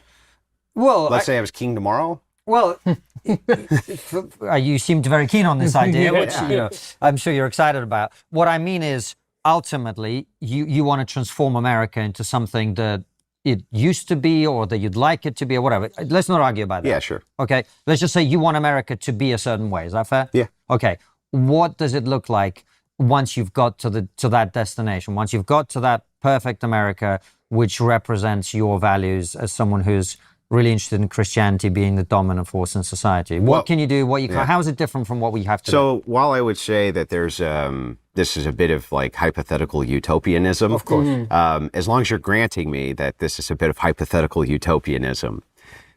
So there, let's say I was King Wilson tomorrow. I'm King Andrew Wilson, and he would love that. My decrees and edicts go out to all of the land. First thing, mass migration, that's gone immediately. Next thing is focusing on domestic birth rates and domestic birth policies and trying to move America back to a one-income family. The best way to do that is to prioritize from the government level down that women do not defer their childbearing years for college, right? But rather you offer massive incentives to families for them to get married younger, right? Stay at home, have babies. And what, propaganda? This is usually when he says government propaganda, even though earlier he had a whole spiel about how government propaganda is bad and anti-First Amendment or whatever. With their husband. And if you contract them from the workforce, wages are going to necessarily skyrocket. It's also interesting that this is primarily focused on what can we make women do specifically. It's like every possible problem that he has with the world can be essentially boiled down to women doing something naughty, and sure, okay, not every single one literally, but most of the biggest problems he has with the world, as he explains, have usually something to do with women's promiscuity or women doing something else that's naughty in his eyes. And of course, all of his, or not all, okay, I shouldn't say all.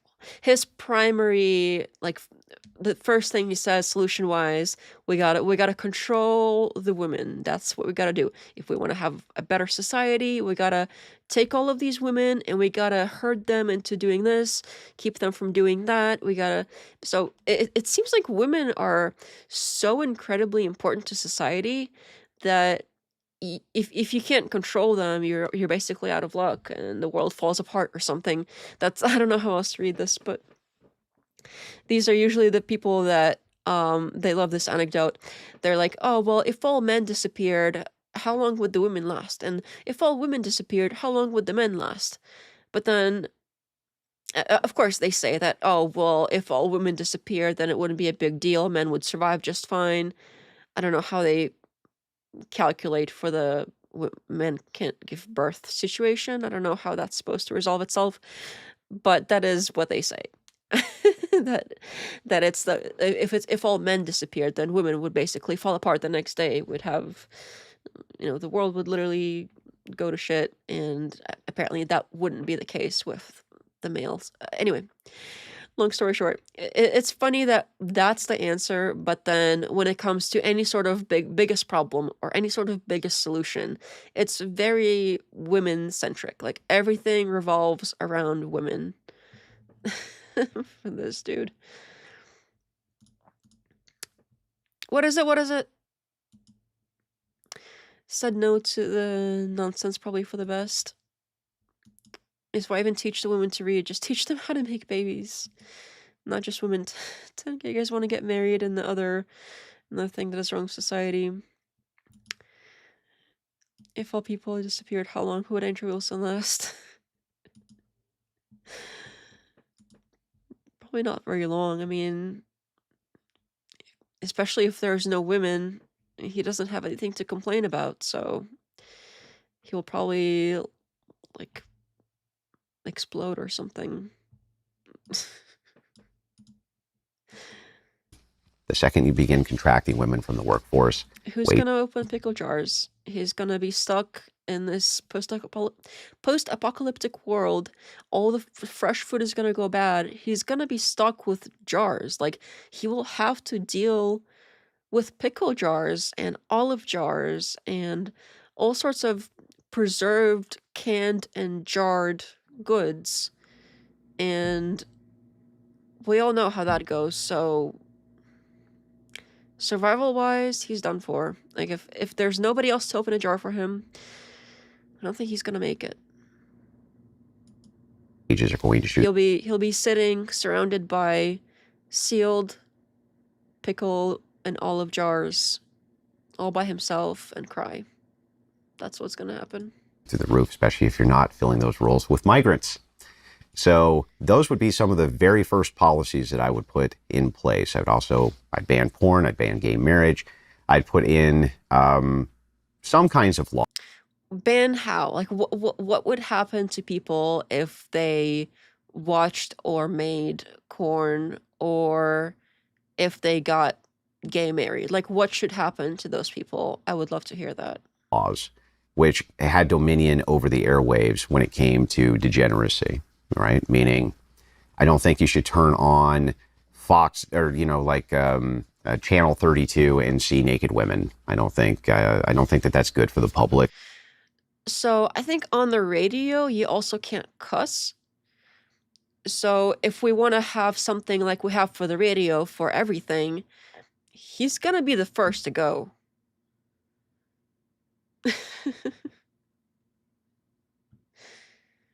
Yes. Ban those things because Tinder doesn't even spike. What?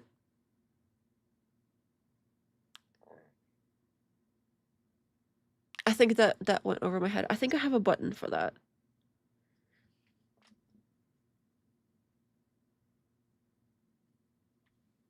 I'm sorry, I don't get it. You're gonna have to explain. Good thing I have a button for that. I don't think it's particularly useful. I would probably outlaw smartphones, or put age restrictions on smartphones, probably till you were like 18 years old. there would be some pretty restrictive things that I would put in place, but there would also maximize, it would also maximize human ethical flourishing, right? Wrong. The idea here is like, why do kids need to? There are a lot of laws being created recently that are for age verification that are basically huge freaking problems for freedom and, well, I don't know. I think if parents don't want their kids to use technology until a certain age, then don't give them the technology. Watch them, make sure they don't have it. That's not up to the rest of the world to give up their privacy and security in order for your kids to not do what you don't want them to do. Like, that is a separate conversation entirely, but it seems like all of the things that are currently wrong with the world, the Epstein stuff, Trump going completely batshit crazy, the Charlie Kirk situation, and now this age verification stuff that has taken root in, I think they started in California, actually, which is kind of funny because he's probably very like, oh, California, bad. But then he's for all the things that California, well, not all. He is for the things that California is doing that are like authoritarian. And he's like, oh, yeah, age verification, yay. And they're like leaders in that. It's just an example, I suppose. But it's like all of the things that are currently where people that are discerning and tend to think critically, there are these things that people see something wrong with. And he is basically on the opposite side of every single current major thing. Like, he was defending is a strong word. He was arguing against Epstein doing PDF stuff. He was saying, oh, show me where the PDF stuff is, etc., etc. He's still super pro-Trump even after everything. He was like, oh, show me where the new wars are. There's no new wars, no new wars. And then, like, literally days later, Trump starts a new war. And he still, like, takes it up the butt. I don't know what the situation is, but it seems like every single major thing that is a big deal currently for people, for Americans specifically, he's on the wrong side. He is on the wrong side of every single one. And this age verification thing is just the next on the list. That's I don't know, whatever the next thing is going to be that's going to come up. This, like, something that I've been working on.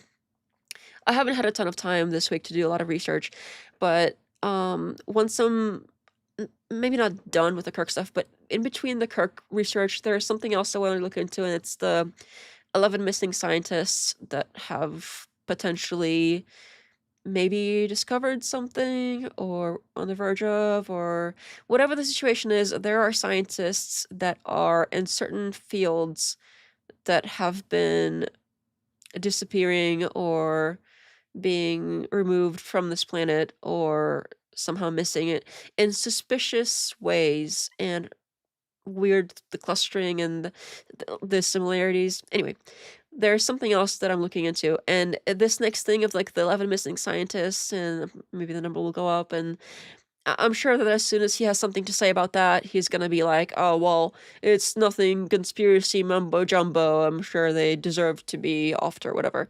Something ridiculous like that. I don't know what exactly he's gonna say about it, but whatever it is, with the trend that we have currently going on, that every other major important thing currently, like, he's on the wrong side, I can only expect that he's gonna be on the wrong side of that too, so.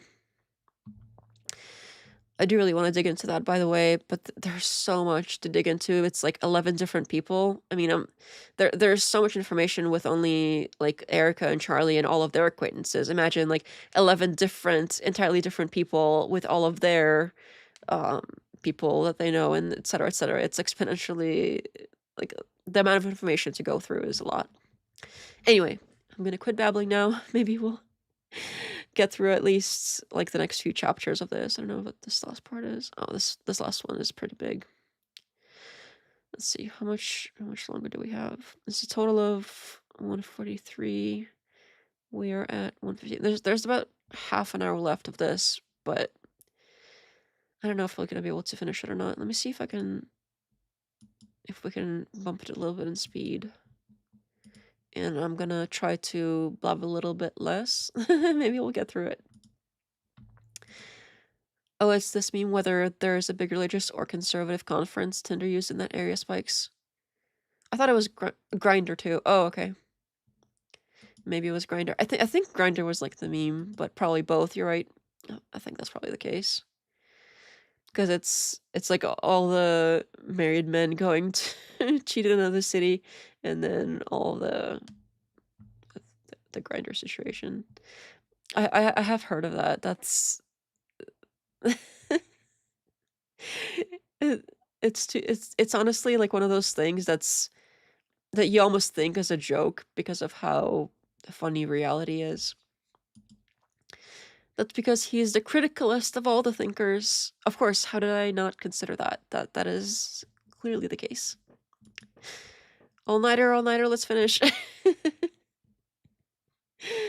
Maybe if we meet the donor goal, we'll try to stick it through, but we'll see. We'll see how it goes. To be looking at smartphones and training their brain towards smartphones. It's been terrible for them. No, we just did recorded an episode on it. Well, several actually. So I agree with you on that. And is it important to you that that outcome is arrived at democratically? That like you persuade half the country that this is the way to be? So ultimately, the views of what's best for the nation, that's what's going to be first and foremost in my brain, right? Yes, the religious aspect, it's always going to be God first, but from like the things that I can do something about, it's going to be from the national level.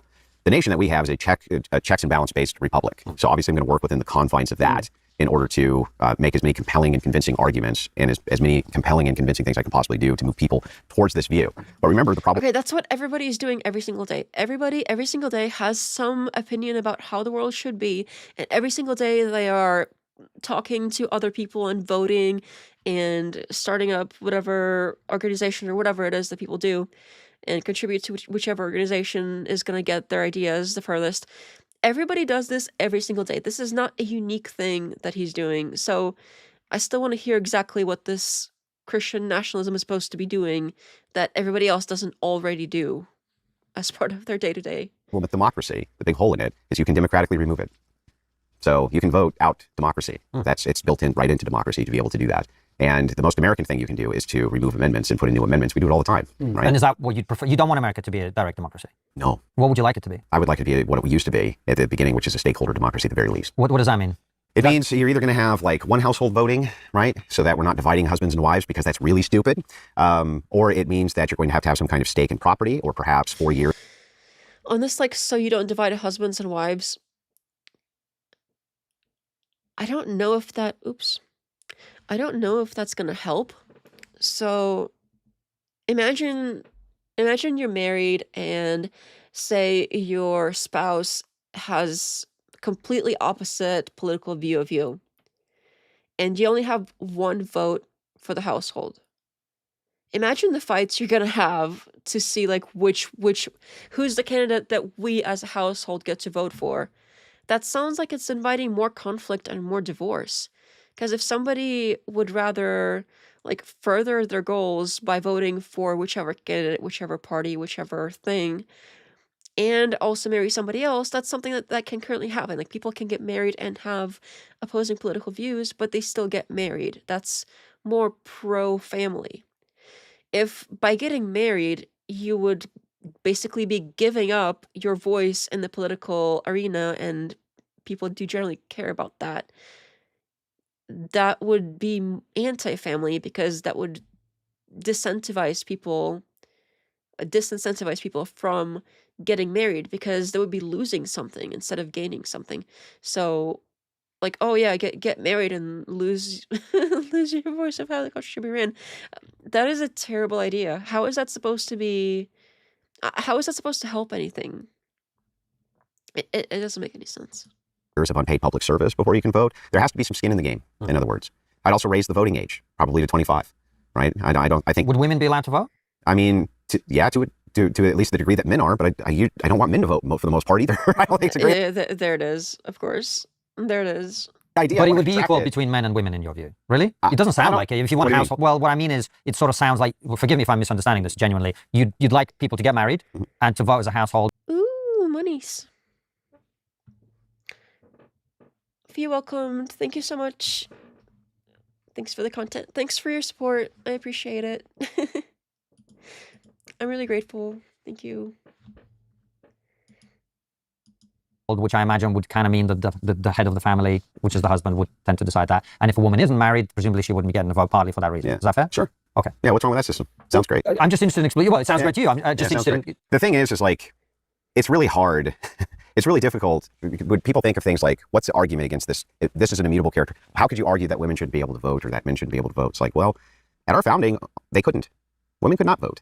Well, at your founding, as you said yourself, you had slavery, right? So things do change over time. Sure, but the thing is like... Sometimes in a good direction. Sure, sometimes in a bad direction. Oh, absolutely. So the thing is like, the idea that they had there was that most men couldn't vote. There was no universal suffrage for men, including slaves, right? For the most part, were men.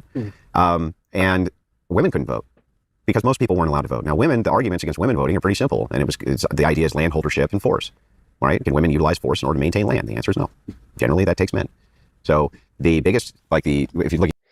Okay, so on one hand, he's saying, no, women shouldn't vote. On the other hand, he's saying, oh, well, it's people in general shouldn't vote. Most men shouldn't either.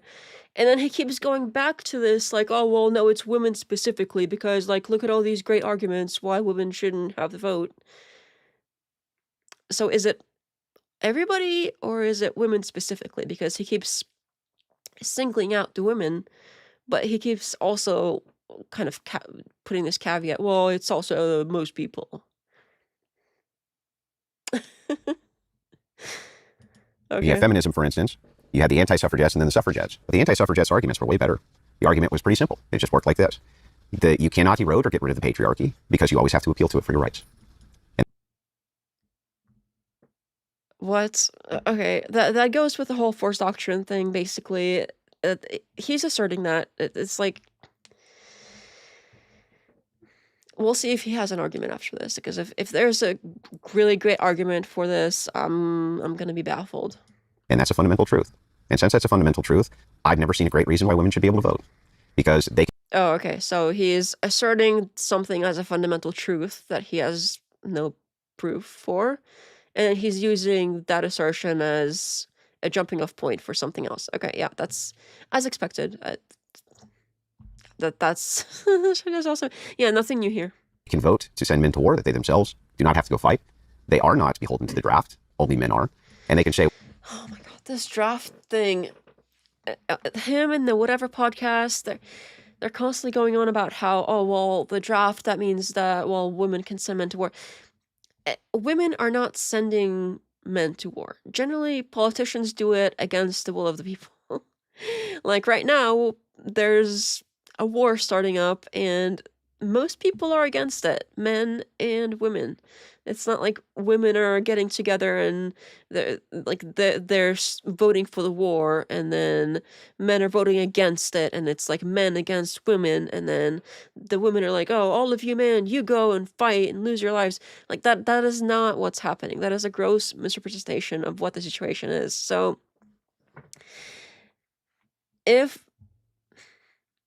even if we consider the fact that there could, at some point, technically, maybe be a draft, which is pretty unlikely with the way that our situation is, with the country that we have, with the borders that we have, with the natural sort of borders that we have as far as the oceans and everything.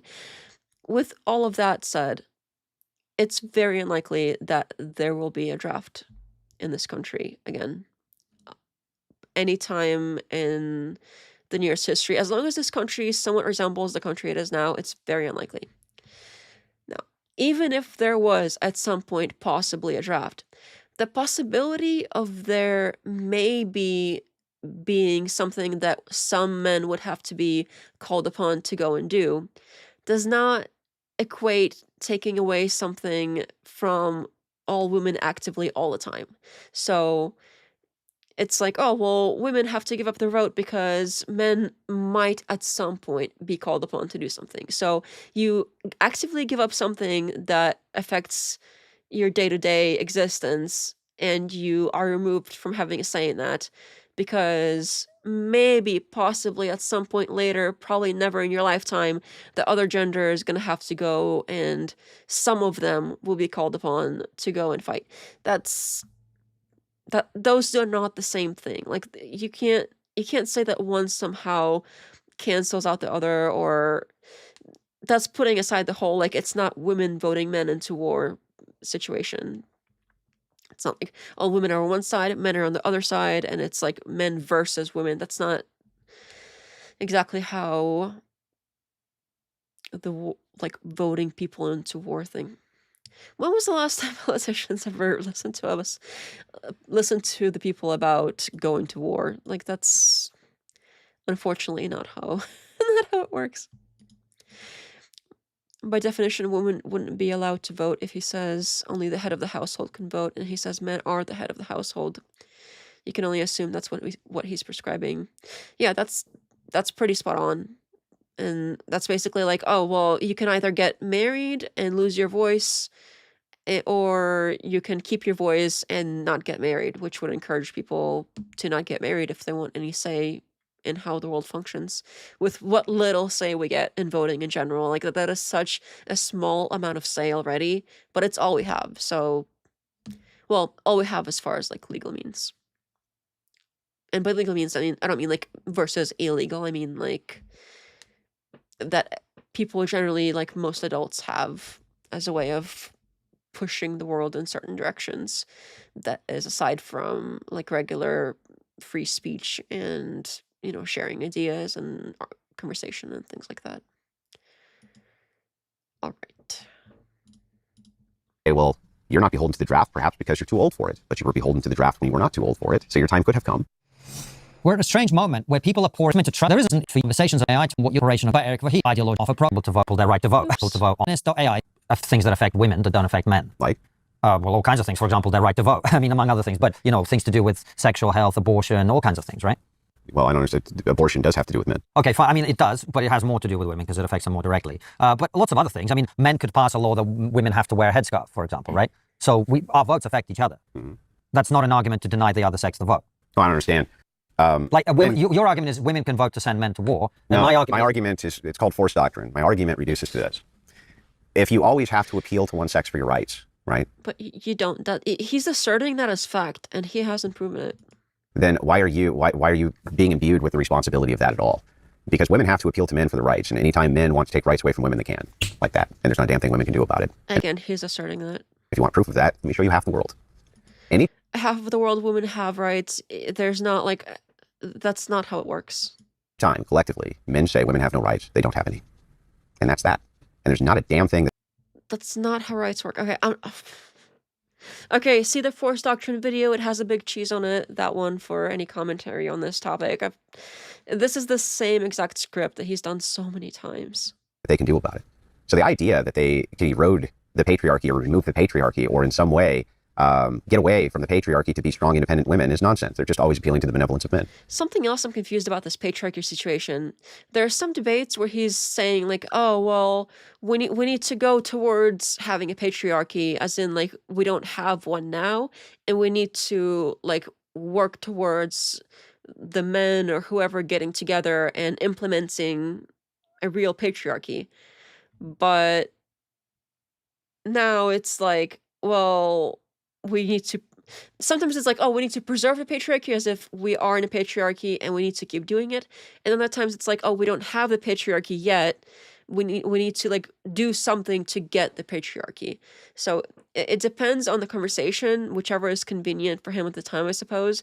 But in different conversations, it's framed differently. Like, oh, we're trying to get patriarchy or we're trying to preserve patriarchy. It's usually flip-flopped. Not usually flip-flopped. It's often flip-flop, like it's sometimes one thing and sometimes the opposite. I don't know which one he does more. That might be worth like doing a transcript search or something at some point. I think you might have to pin the link in the chat at this point. You know what, I'll probably pin it in the comments for sure after this is over. Always. And so I don't even understand what the purpose is of the vote for women. What is it? We can literally, via force, take it whenever we want anyway. What is the point here? Well, I would imagine the point is to include the voice of half the population, which is naturally set on different priorities to those of men. And since we live in a society which is half female, it would be worthwhile to include their perspective in how we make decisions. Why does voting... Because it affects them as much as it affects us. Let me ask you a question. Are you aware that in the United States, we abolished alcohol? For a period of time. I've seen some movies about how that went. Who got that amendment passed? I don't know. Women. Okay. Oh, no. If you want to have an argument about our disagreements with how women choose to vote. No. There's not They couldn't vote. Oh, I see. That's what you're saying. Okay. They couldn't vote. But they still got that amendment passed. Okay. The idea that women did not have influence or do not have influence or don't have moral influence on society. Let me look this up real quick. Because they can't vote is stupid. So what's wrong with formalizing that in the form of a vote? Well, I just told you, the very idea that women, well, like, let's start with this. Do you want women to be able to get drafted in the military? I personally don't, no. Why? Why? Because I've never really thought about it, but it's just an instinctive reaction, actually. I'd have to think about the exact reason, but I just don't think combat is what men do, I guess. It's a very simplistic way of saying it. And there'll be women who can kick your ass, and there are women like that, right?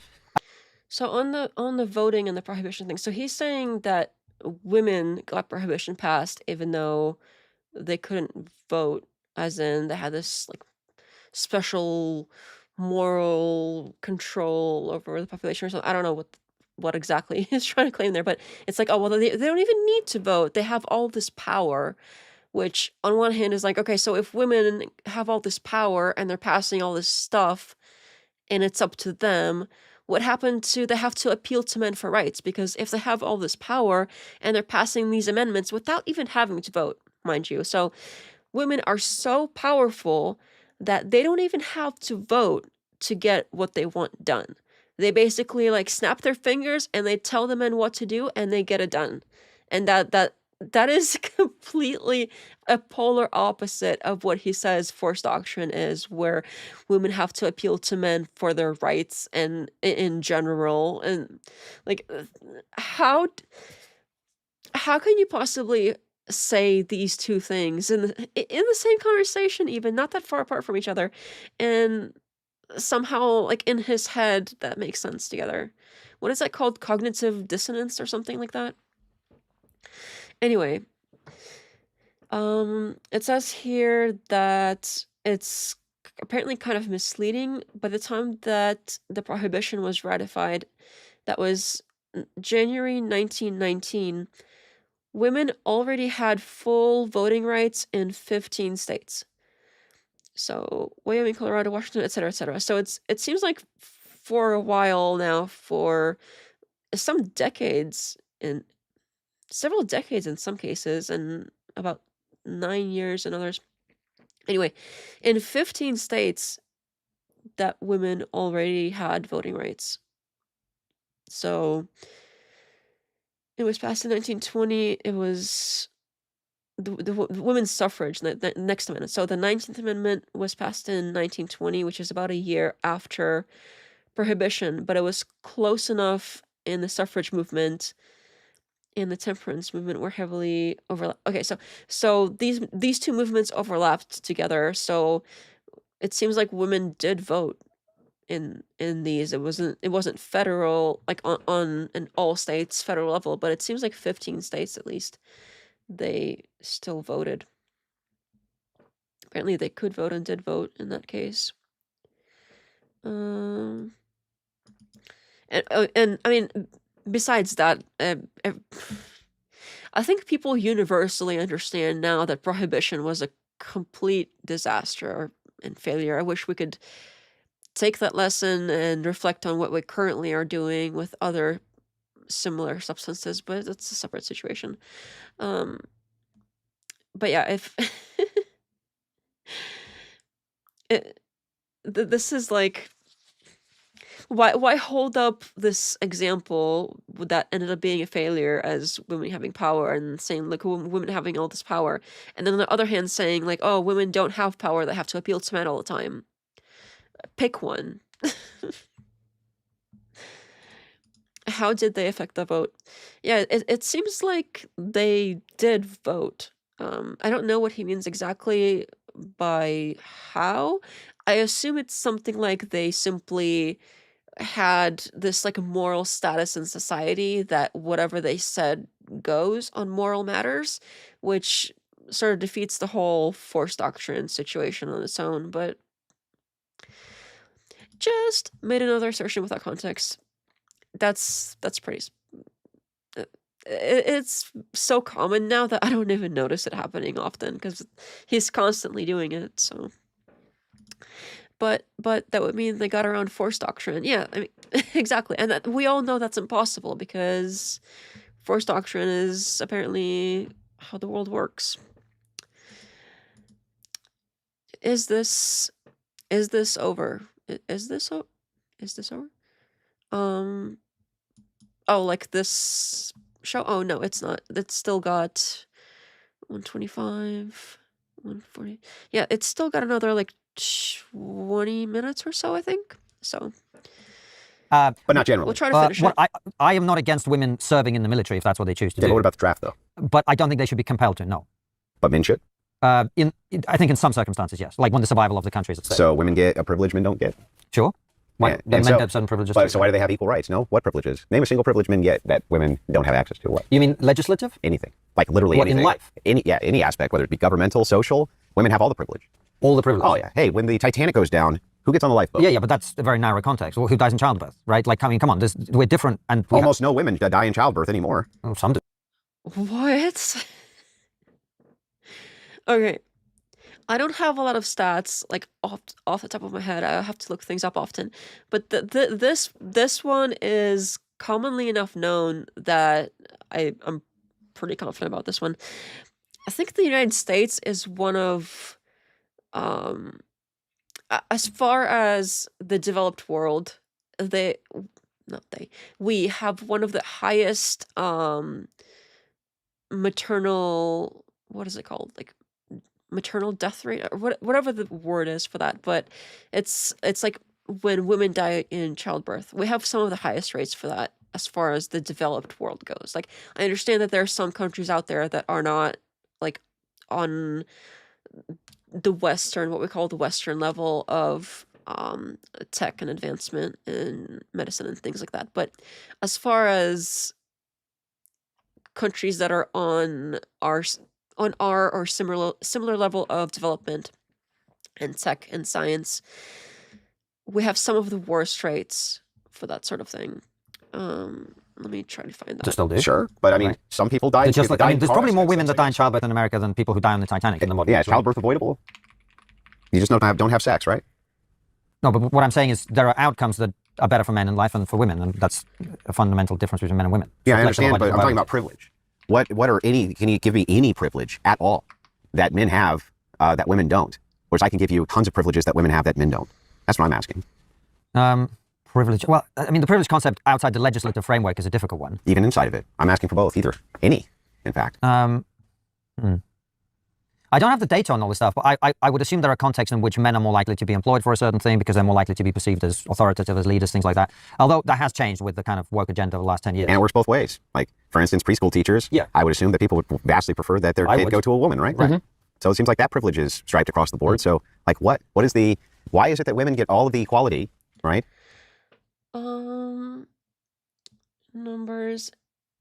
In the US, the maternal mortality rate is roughly 22 deaths per 100,000 live births. So that's about 800 to 1,200 women dying every year from pregnancy or childbirth-related causes. And it's even higher for Black women. It's about 50 per 100,000, more than double the rate. Uh-oh. Brave. My browser quit. That's a problem. It, like, crashed. At least the stream didn't crash, I think. Alright, I don't even know what happened. I guess we can try restoring. Oh, it started from the beginning. Alright. I wonder what happened. I don't usually get crashes like that. But that's crazy. Okay, let me get this over here, this over here.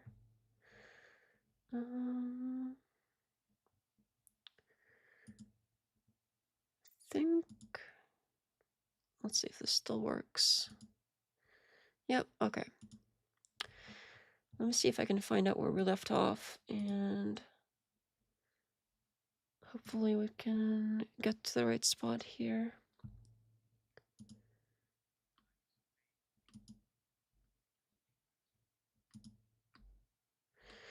Alright, let me switch it back over. That was crazy. It suddenly disappeared on me. I don't often have that happen. I think I kind of recall that might have happened somewhat recently too. I wonder if I need to do some updates or something, or I've introduced some bugs somewhere, or what the situation is. Right. Oh, it looks off. There we go. That's better. And let's do this.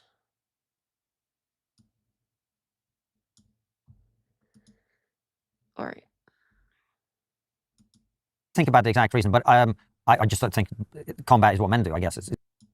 But they I think we're somewhere over here. take it whenever we want anyway. When they can. Other way around, and say women are able to vote, men are able to vote on things that affect women that don't affect men. Like? Well, all kinds of things. For example, their right to vote. I mean, among other things. But, you know, things to do with sexual health, abortion, all kinds of things, right? Well, I don't understand. Abortion does have to do with men. Okay, fine. I mean, it does, but it has more, for example, right? So our votes affect each other. Mm-hmm. That's not an argument to deny the... The idea that they can erode the patriarchy or remove the patriarchy or in some way about it. Men say women have no rights. They don't have any. And that's that. And there's not a damn thing that they can do about it. So the idea... That's such a stupid, like, power fantasy he has. It's gross. Yeah, that they can erode the patriarchy or remove the patriarchy or influence of it. We can include the voice of half the population, which is naturally set on different priorities to those of men. And since we live in a society which is half female, it would be worthwhile to include their perspective in how we make decisions. Why does voting... Because it affects them as much as it affects us. Have you... Let me ask you a question. Are you aware that in the United States, we abolished alcohol? For a period. Okay. I have to think of it. No. But men should? I think in some circumstances, yes. Like when the survival of the country is at stake. So women get a privilege, but men should? Serving in the women. Sure. Like that, right? Agreed. But not generally. What I am not against women serving in the military if that's what they choose to do. But what about the draft, though? But I don't think they should be compelled to, no. But men should? I think in some circumstances, yes. Like when the survival of the country is at stake. So women get a privilege men don't get? Sure.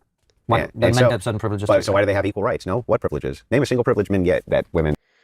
There is no rule that says, like, even if we take everything at face value, and even if everything he says is completely accurate, and the draft really is like such a big deal that any minute they're going to come grab you and throw you in a van,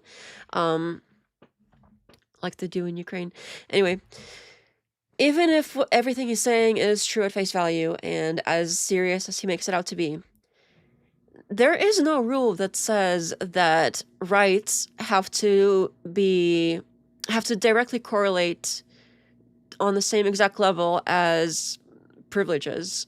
Like, there is no rule that says, oh, you can only have as much rights as, like, other people have privilege. Whatever there's no... It's not like a mathematical equation where, like, there's rights over here and privileges over here, and there's rights over here and privileges over here, and you have male gender over here, female over here, and it has to equal out mathematically exactly for men and for women, because for some reason we keep splitting those up, whatever.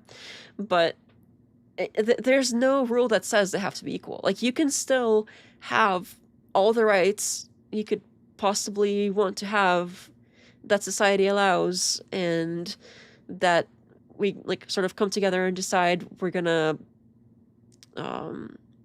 support.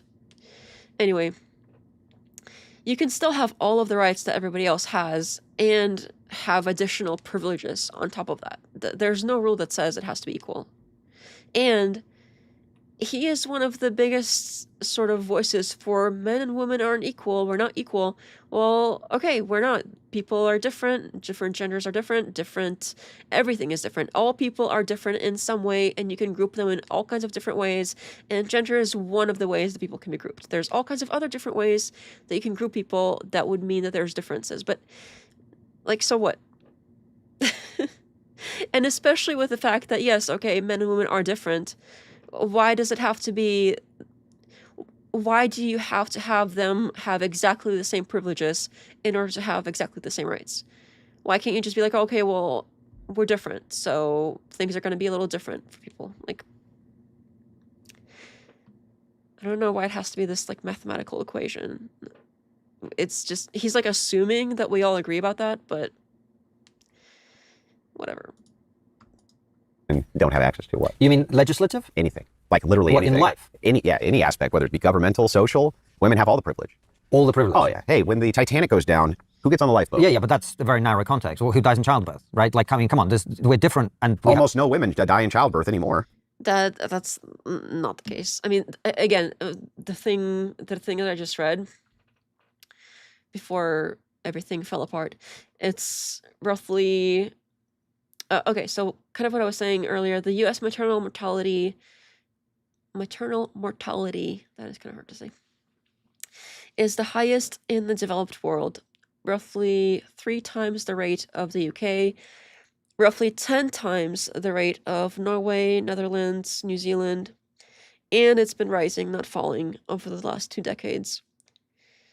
So the trend seems like basically the opposite of what he's trying to imply here.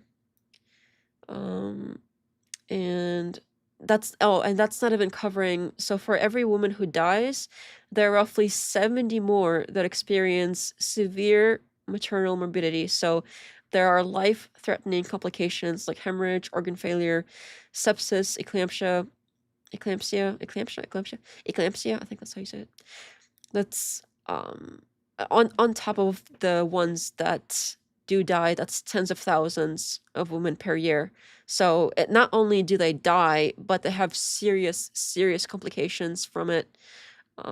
And that's so many more. That's actually quite serious. Damn. So he's sort of like waving it off as like, oh, well, almost no women die. That doesn't even happen anymore, whatever. As if it's nothing. Like, I think it's valid that Constantine here, he's like, well, women have this burden of childbirth that men don't have.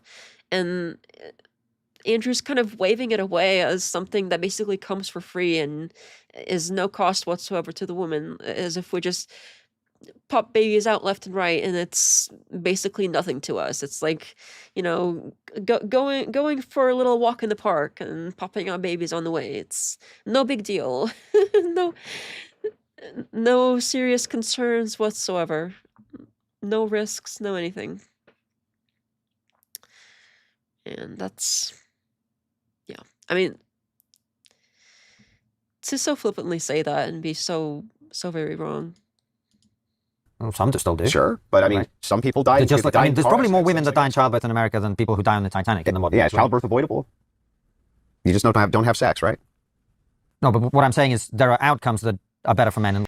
I thought he was trying to get government to do like pro-childbirth propaganda and to disincentivize women from going to college in order for them to start having babies. So he's built this whole system for us, in his mind, obviously, of ways to get women into childbirth. And then he waves it off as if it's no big deal and it's not even a risk and it's optional. Like, sure, you don't have to have babies, but people do tend to do that, even without all of his propaganda and incentives and whatever other manipulative ways he chooses to get women into childbirth rather than whatever other thing he thinks is evil, like college or work or whatever it happens to be. So no matter how you frame it, it doesn't make sense. Life and for women, and that's a fundamental difference between men and women. Yeah, I understand, but I'm talking about privilege. What are can you give me any privilege at all that men have that women don't? Whereas I can give you tons of privileges that women have that men don't. That's what I'm asking. Privilege. Well, I mean, the privilege concept. Can we hear? I would love to hear the rest of them besides this whole no draft thing, because again, men aren't really being sent to draft, at least not in this country. Like, we're talking about America here, and as far as America goes, nobody's drafting you, right? Chill. Outside the legislative framework is a difficult one. Even inside of it. I'm asking for both, either. Any, in fact. I don't have the data on all this stuff, but I would assume there are contexts in which men are more likely to be employed for a certain thing because they're more likely to be perceived as authoritative, as leaders, things like that. Although that has changed with the kind of woke agenda of the last 10 years. And it works both ways. Like, for instance, preschool teachers, I would assume that people would vastly prefer that their kid go to a woman, right? Right. So it seems like that privilege is striped across the board. So, like, what is the... Well, hang on. You don't just get to strike it off the list because there's like one specific... Maybe there's a handful of specific jobs where people would prefer a woman, but they do tend to be the lower paid ones. I think, like, if you do take this at face value, it's probably the higher paid jobs that people prefer men, and it's the lower paid jobs where people, for a few of them, might prefer women. But I don't know if that's really... Like, I don't think it's a big deal personally. I think it's like women tend to be interested in different jobs in general too. So if there's some imbalance, I don't think it's necessarily for a reason of discrimination. And if there is like some discrimination at some point about something, we can't possibly get rid of it all. So at some point you just gotta take the wins and kind of move on with your life. But even if we were to say that this is something that's uneven, you can't just be like, oh, well, there's a few that it's the same for, there's a few jobs that it's women who are preferred over men, which are in more of the higher paid and more numerous jobs that are preferred. So it's not the same. You can't just cross it off if you already admitted that that's something that's important, or that's a difference, or whatever it is that they're trying to name it here. Why is it that women get all of the equality, right, but also get all the privilege? That doesn't seem right to me. That seems like it's backwards. So, like, I'm still waiting to hear from anybody ever. What are these privileges men have over women versus what women have over men? So, if you can go and you can be drafted, you can be sent off to war, right? Okay, he did the drafting already. He said he has a whole list. So, let's see what the rest of this list is. And women can't, but they can vote to send you off to war. How is that not something which fundamentally needs to be addressed immediately? That seems to me like it's completely lopsided, and it's giving... I thought he had a whole list he was going to give. I'm waiting for the list. One class of people a significant privilege over another. So if we allowed women to be... Significant privilege is a strong word. Again, nobody's sending nobody to war unless they volunteer anytime soon. This is like a passive potential maybe thing that is very unlikely to happen versus something that's like a day-to-day, like, real effect, as in like the voting thing for women. That's not comparable. Be drafted, you'd be happy with them having the vote. Well, see, now we come into pragmatic problems, though. The reason that you said earlier, I'm against women being drafted, is because they can't really serve in combat roles. Only in support roles, which draftees of men would have to serve in combat roles. The reason women don't do well in combat roles is because, well, driving tanks is hard work. It takes muscles. And you gotta, run the shells, and you have to carry hundreds of pounds of equipment with you, and you have to do all of this type of thing. And generally speaking, women aren't equipped for it, which is why we've never had a female Navy SEAL to date, even though they've been trying for like 25. Okay, but as far as I understand, the military support roles are basically as important as the direct, like, fighting roles. So you don't have to be on the front line in order for you to be useful to the military. So that's not really a great argument for that. Like, why do they have to be... So it seems like the goalposts are moving here a little bit, because he started with, oh, well, drafted in general. Okay, so maybe you can also draft them, and they are still at risk in the support roles, because any military target is fair game, even if it's like a support station or whatever it is. That could still get hit, and they could still die there. So he's going from, oh, well, it's not good to draft them because you can't put them on the front lines, while admitting that there are other jobs in the military that you could be drafted for. So it's not the fact that you get drafted in general, it's now you have to also be on the front lines. And most men don't even if there was a draft, it's unlikely that, like, literally everybody is going to go on the front lines. It's more likely that there might be a few of those things, but especially now with the technology and everything that we have, it's more likely that they're going to be, like, taught to fly drones or whatever. and whatever other support roles which either gender could do. So, not a great argument. 5 years. We still haven't had a single one. They can't do the job. Now, what people always do is point to outliers, right? Well, some women can do it. That's true. Some can't, but in general, they can't. I guess, but when you vote for a government, you don't vote whether to go for war or not. It's the government that makes the decision. There's plenty of people who voted for Donald Trump and are absolutely disgusted that he's started a war with Iran. I thought government was force. We all agreed on that, right? Government's force. Like, ultimately, that's what it reduces to. When you say you're voting for force, and you're voting for force use. Why does the United States have a massive military? Well, because we're going to use it. That's why we're going to use it. And why do we have a draft? Well, because we're going to use that too. And I don't think that's necessarily true. Just because you have a large military doesn't mean you have to use it or you're going to. You could have one for purposes of, like how we have nukes. And Russia has nukes, and plenty of other countries have nukes. Does that also apply to nukes? Like, we have nukes because we're going to use them? That's a dumb argument. Just because you have something doesn't mean you're going to use it. We generally accept that we have nukes not to use them. We don't want to be using them. So I don't know how he's going to try to back this up, or if this is going to be another one of those, like, throwing things out, sort of throwing things at the wall just to see what sticks. And sort of like asserting things without providing proof. And have used it. So the thing is that a lot of what we're voting on is force. We're trying to protect our nation from all foreign threats, right? That's why we have this massive military. That's why we have a draft. That's why we have the potential for mass combat. That's why we entered in World War II, right? That's why we entered, and there was a draft then. And we're going to institute a draft at some point again, likely. It's more likely than not at some point. I don't think so. Yeah. We're going to do it. So the thing is, it's like, why do women get exempt from that? And if it's the case that you don't want them exempt from that, why is it that they don't go right to the front lines then and battle it out? Like draftees have at least the potential to. Well, that's a fundamental privilege that is not being addressed, right? And yet women have the vote. Doesn't seem like they care too much about men's rights, even though there's plenty of men that will never get drafted. So do we take their right to vote away too? So if you were to really take this to like a logical place where it sort of makes sense, you would say that nobody gets to vote unless they get drafted. So if you're not getting drafted, you don't get to vote. The only time you get to vote is if you went and got drafted and you came back and now you get to vote. That's the only time. And maybe if you volunteer for the military, that might be like an equivalent of what you could possibly do. So you can volunteer for the military for support or combat or whatever role, and you could get drafted for whatever role because drafting happens for all roles. And you could do either of the two, and then you get to vote.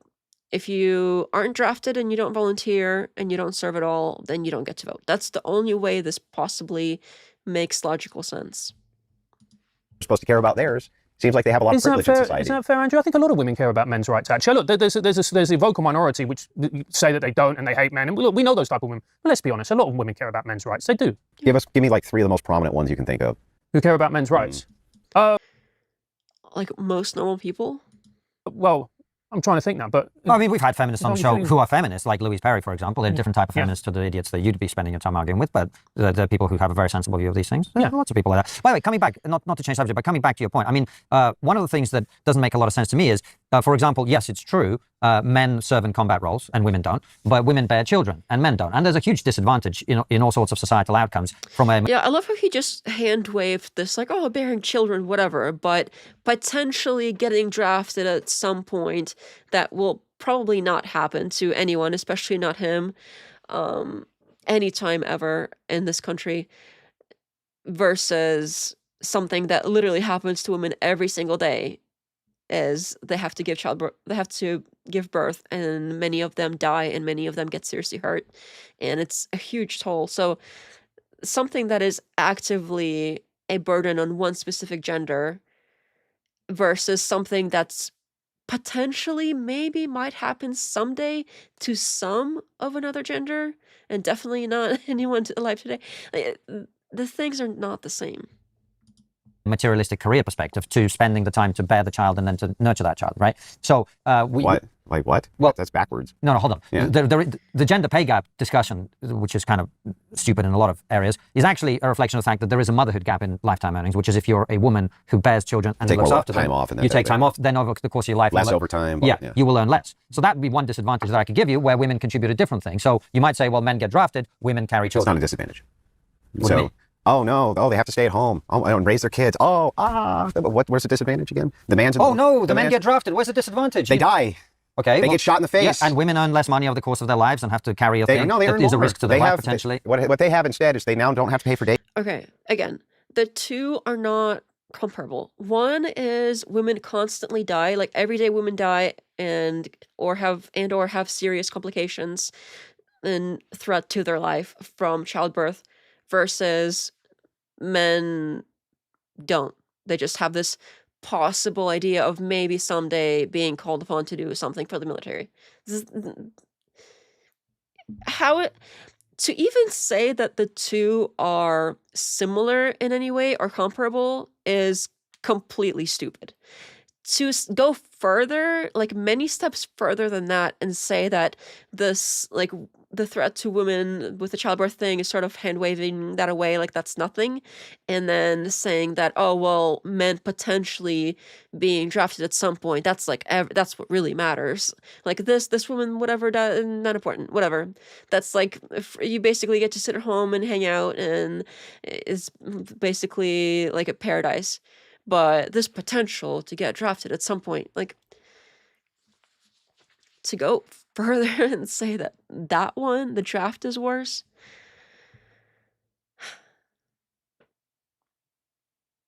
The intelligence is not strong with this one. I'm sorry, that is just so stupid. It is so stupid. To be sitting there so confidently and arguing for it, and people buy this stuff. People watch this stuff and they're like, oh, he's so confident. He's really like teaching them something because he has this like aura of teaching. And they eat it up. They take their big like spoon and eat all this slop. They ingest all this slop, and then that's what we get. Ooh, ah. I love how I read that. I keep my wife's book royalties, allegedly.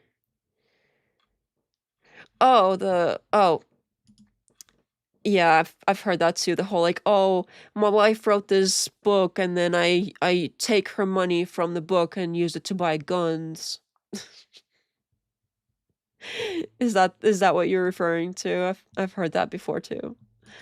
It's so cringe.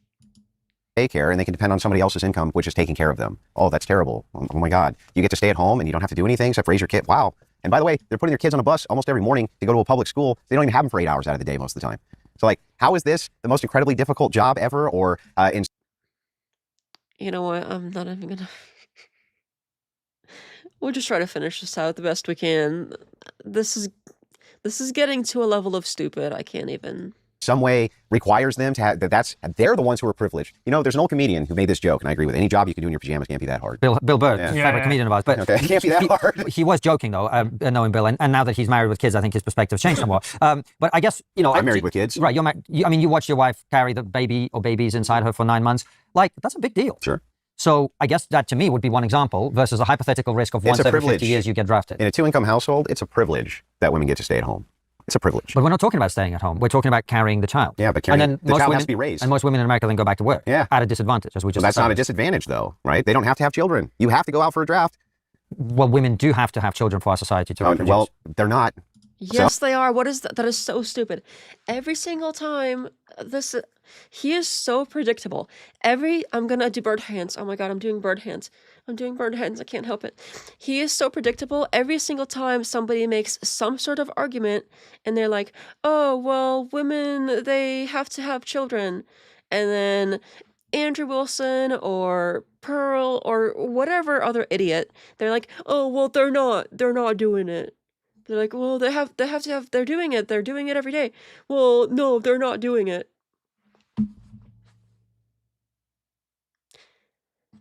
that is it's idiotic. It's like looking at reality and like closing your eyes and pretending something else is happening. I don't even know what else I have to say to that. Like that's obviously not true. Like people are having kids.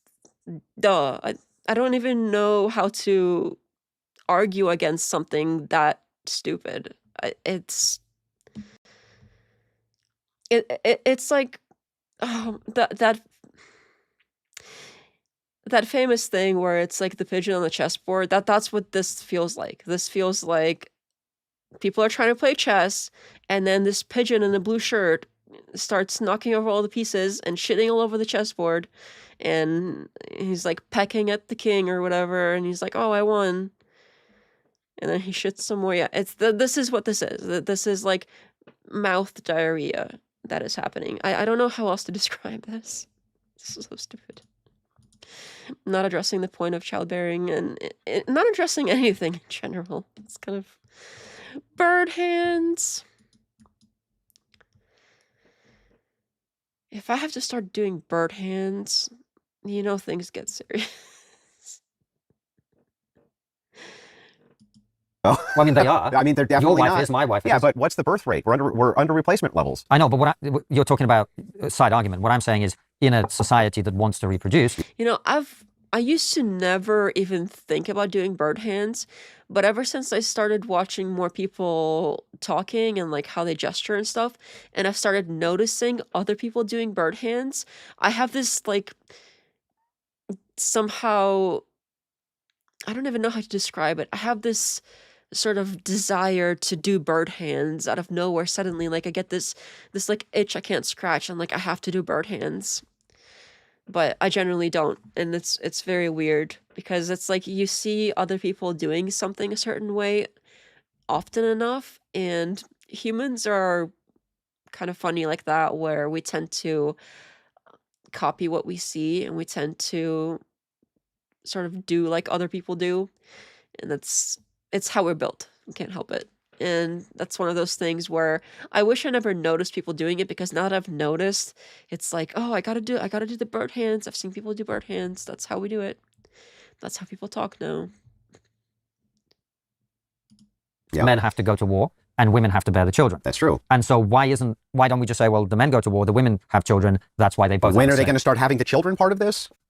I mean, they are having children. Is he tarded? I don't understand. My wife's doing it. Yeah, but your wife's doing it, so shouldn't they have the right to vote? You're not fucking fighting war, are you? Men, well, Nor am I. Is there the potential for that through the draft? Well, like just the potential for them to have children. You say they're not. Well, I could say you're not being drafted. Same thing. No, you can't. There is no equivalency, and I can point out that that's not even the same thing. They are having children, and he's not being drafted. Yeah, the compulsion thing. Yeah, compulsion, yes. But for a society to work, men have to go to war and women have to have kids.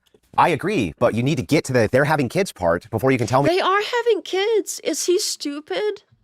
That there's some equivalency to men being drafted, because they're not having kids. And men aren't being drafted. What do you mean equivalency? That's not even close.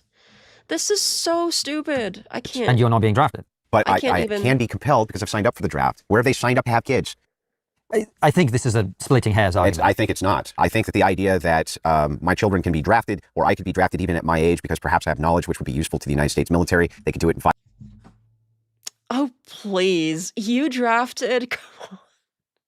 Give me a fucking break. Oh my god, this is so bad. I don't know if I can finish this. This is so stupid. Who's gonna draft you? Oh, just what he's like, oh, maybe I have some knowledge that's gonna be useful. He thinks so freaking highly of himself that he thinks the United States of America can't do a freaking war in some Middle Eastern country or whatever it is that we're gonna be drafted for.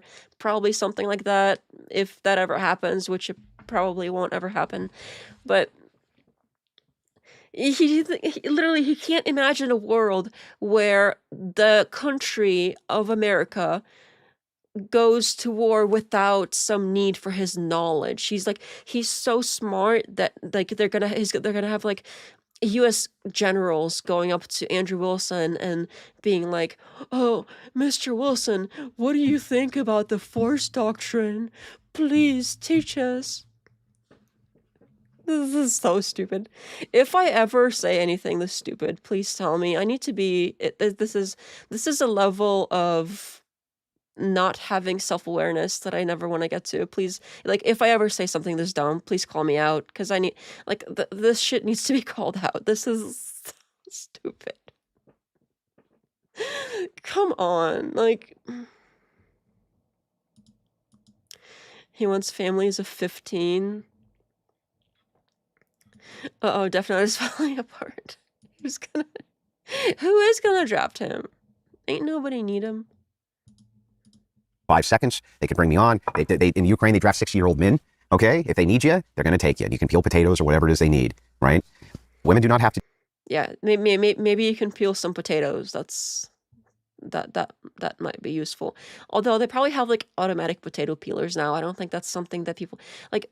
All of this stuff is so outdated. I understand that, like, sure, Ukraine men are getting drafted and they have all kinds of things that are going on that are really messed up. We're not Ukraine. We're talking about our country specifically here. In the US, you are in no danger. Specifically, you, Andrew Wilson, are in no danger of getting drafted. And neither is anybody else. Okay, let's just try to finish this. To do that, they do not have to sign up for selective service. Yeah. They're not compelled and will never be compelled. It's asymmetrical in that way. They can avoid pregnancy, though, right? And if you're saying that they have a duty to have children. I'm not saying they have a duty. But you have a duty to go fight a war if you get drafted. Correct. Oh, okay. If you get drafted. This is fair how? Where do we get to the fairness? Well, not everything has to look exactly symmetrical, but your argument... Let me just put it this way. There are women having children literally many times a day, every day. They're constantly, like right now, bam, child just popped out of some woman's coochie. This is happening constantly. Like, as we speak, this is happening. Like, American women are giving birth right now. Nobody, like, no American is getting drafted anytime soon, not anytime for decades, not anytime in the near future, or probably ever. Like, if you compare, like, what is happening and what isn't happening, this should be really obvious. Argument initially was, where's a privilege that men enjoy and women don't? Well, I would argue, in a functioning society where we want to reproduce, women end up with the burden of childbearing and child rearing in a way that men don't. I think it's a fairly simple and obvious argument, right? And yet they're privileged when it comes to custody and divorces. They're privileged when it comes to child support. They're privileged when it comes to alimony. They're privileged when it comes to all of these things. They have every advantage when it comes to... A lot of that is changing. Like, maybe that was true maybe 10, 20 years ago, before that too. At some point, there was a time when that was true, but recently I've been hearing it's the other way around. Like, there are women that are having to pay alimony, having to pay child support. It's not automatically the woman that gets custody. Like, it's not. A lot of times men don't try to fight for custody. Like, they don't want the primary custody. I'm not saying all the time. I'm saying that is a lot of cases. So I don't know if you can even say that anymore. That's maybe that was true at some point, but not today. Having the child. And so it's like, It's a different argument. What I'm saying is the burden of bearing the child is uniquely with women, in the same way that the burden of fighting in war is uniquely with men. So it's an ontological argument. The nature of woman is to have children, nature of men is to go to war. Right, and so... Then the woman needs to be fulfilling her nature then, right? Well, my woman isn't. Okay, then you need to go to war. Get your ass up and put your put your boots on. Get your, what is it? I don't know if a rifle would be appropriate. A bayonet would be better. Get your bayonet out and get your boots off to war. I heard that there's one in Ukraine. I heard that there was one in Iran that you don't seem too upset about. So why don't you get your ass to Iran and problem solved? Then everybody could be fulfilling their duties. Wonder what he prescribed when the father decides to be absent. Great question. And so is yours, right? So I would insist for my woman to have the right to vote on that basis, that she's contributing, frankly, at this point, way more than I am. Drafting's collective, right? Yeah. So what are the consequences of abandoning a family? I'm sure that if he was asked, he would come up with something, but we all know that his arguments primarily go towards women doing or not doing something, or trying to make women do or not do something. It seems to be really focused on trying to force women into doing stuff than it is on really asking men to do anything or change anything. Then the duty's collective? Yeah. Then why isn't childbirth? I don't understand. You're saying for women to have the right to vote, they must have a duty to bear children. Yeah, well, if you're saying that there's a duty for men to go to war, and you're saying that the reason that they do is because that's their ontological nature, and the ontological nature of women is to have children, okay, I can concede that argument. But we just ran into a problem then, because if one is collective and then the other is collective, why do I have to fulfill my duty, but they don't have to fulfill theirs? When did you go to war? Did I miss something? I didn't know that Andrew Wilson has been to war. I didn't know that. Is that a fact that I'm missing that's important? I did not know that. Okay, so if that is something that happened, I apologize, but that is complete news to me. Well, I never said that I thought it was a collective duty for women to have children. I would not be surprised if that's something that did happen, that he would not miss a single chance to rub it in people's faces. But it's a collective duty for men to go. Yeah. Well, then again, that sounds like privilege. Yeah. In the same way that fire. You know what? We'll just try to finish this because the level of stupidity is hurting me. Safety in your own house is a personal thing that you do, but if there's a fire in the neighborhood, it's a collective duty of the neighbors to get. I feel the stupid seeping out of the screen, and it's gonna like get me. I'm just kidding, y'all. But this is really dumb. Together and try and put it out, right? There's a different something. Do you go to jail if you don't do that? Yeah. I agree with you. The compulsion element is different, but not everything is exactly the same. I'm not even asking. Like, I agree with you. Getting drafted and having babies is different. We can agree with that, right? Both important, though, right? For Both society. important. But the idea here that we are talking about, which should be equal, is the idea of duty. If we're talking about the compellence of you, if your country drafted you, even if you're in terrible shape, and they told you, look, we're in a collective war effort and we need you, and you're going to come in here and just cook food because our soldiers need food, right? Are you going to go do it? I'd do it voluntarily, to be honest. But yeah, you would do it. I wouldn't be very useful, but yeah. Now, terrible cook, terrible now soldier. you're compelled to do that, right? And part of your duty and honor is that you have to go do it. Sure. I agree with this, okay? But if we have a compelling duty that men have an ontological function, only men can do this, therefore they should. Why does that duty not apply the other way? That to me is inconsistent, and it's a hole in the worldview. It makes no sense to me. I agree with you, it's inconsistent, but that's because the acts are not equivalent. Like, not everything is the same. I think in order for the defense of the realm, so to speak, you'll have to compel all the men to fight in certain very Where do those men come from? Women, right. So then one duty's being fulfilled? No, I'm all with you. Yeah, I think I'm with Konstantin here because I don't know how many times I can say the same thing.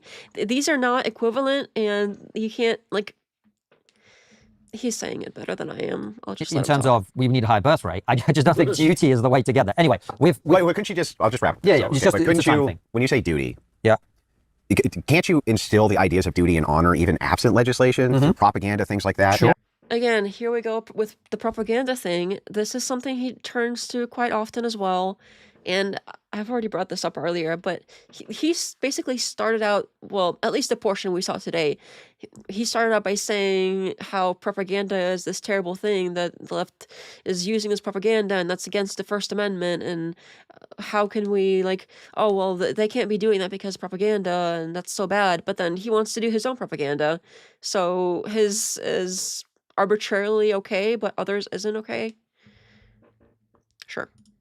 Those are the routes that I would be more apt to move towards. Well, yeah, to be honest with you, man, this is the thing is, like, actually a lot of this discourse I think is misguided because the vast majority of women actually do want to have kids, but there are circumstances in their life which make them less likely to do so. I agree. And so you made this point yourself, there are countries, they're not having as many results as people would like to think, unfortunately, places like Hungary. But I think the way to get people to have more kids is to get obstacles out of their way, not to compel them through the draft system. Like, here's your ticket, have 2 kids. You know what I mean? I don't think that's going to work, but it seems we agree on that. Anyway, Andrew, it's been great having you on. You too, guys. I really appreciate the combo. You know, and it's actually interesting because, like, obviously there's areas of disagreement, but it's just fascinating to me that it's so much easier to have a conversation from a place of complete disagreement with someone on the right than with someone who's progressive. Well, that's because I think that this comes down to, a lot of times, to being good faith. Right. I want to know your... Yeah, okay. Yeah, we'll just pretend. We'll pretend he's good faith. Whatever. Yeah. And I truly believe that you want to know mine. Yeah, we do. And so the reason that what we just did right now, I guarantee you much of it's going to go viral and this type of thing, isn't just because you have a huge channel and we both have big audiences, but it's also because people just saw a discussion that seemed real. Right. Yeah, well, it was real. And that it seemed like we were trying to get at each other's views, try to understand them. And we're not killing each other. No. Right. So it's like, maybe we can start there. Yeah. I think that's a great place to start. Yeah. And you know, and it just frustrates me because I would love, you know, I raised this right at the beginning with you, which is, isn't there a center-left sensible part of society? And I truly, this may be an article of faith on my part, but I truly believe lots of people like that exist. But where is their champion? Where is their champion? Because what we see now is people who can't have like there will be lots of people who watch your views on this, particularly outside the US, where the kind of more Christian ethics-based worldview is more common, who will be horrified by what you said, right? They'll be completely horrified. But we explored that and we got to the bottom of what you believe, right? And you're entitled to believe what you believe. Other people are entitled to. Well, I mean, he got a few of his talking points out, but I don't know if he really got to the bottom of what he believes. He doesn't usually share that. You might think that he shared some things, but that's kind of how he talks. Like, he'll say things in a way that makes you think you got your answer, but then he can turn around and claim the opposite the next day. Like, that's the trick. To not agree. But if there was a progressive sitting in our seat, or even in your seat, we'd never even get to what the views were. And that to me is... And that's usually because when Wilson debates progressives, he gets them stuck in this like definition land on purpose so that they never get to what the views are. I don't think that's always their fault. From what I've seen, it's usually his fault. But so frustrating. That's very kind. I'm sure they're trying to like make nice at the end here or something. Yeah, it's a fundamental dishonest. Like I said at the very beginning, I hate the left, and there is a hate is a strong word. That's kind of sad.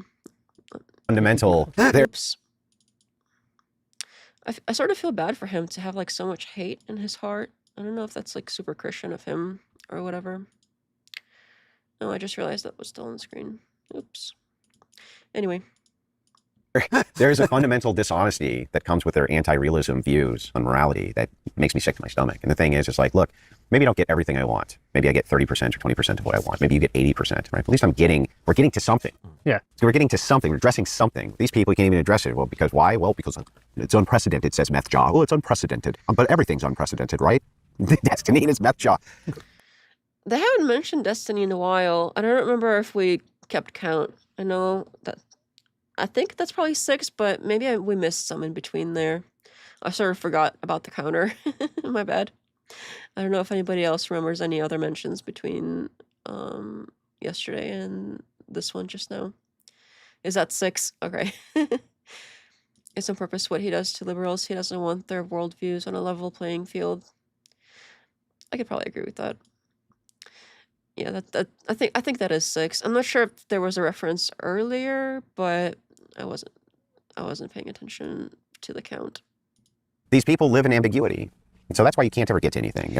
It's like he started with Destiny and he has to finish with Destiny. And it's weird because Destiny is not even part of this debate. Like, nothing about this video like is Destiny related, but he made it Destiny related. I don't know if it's like to get views from Destiny people because he was going to get talked about or something.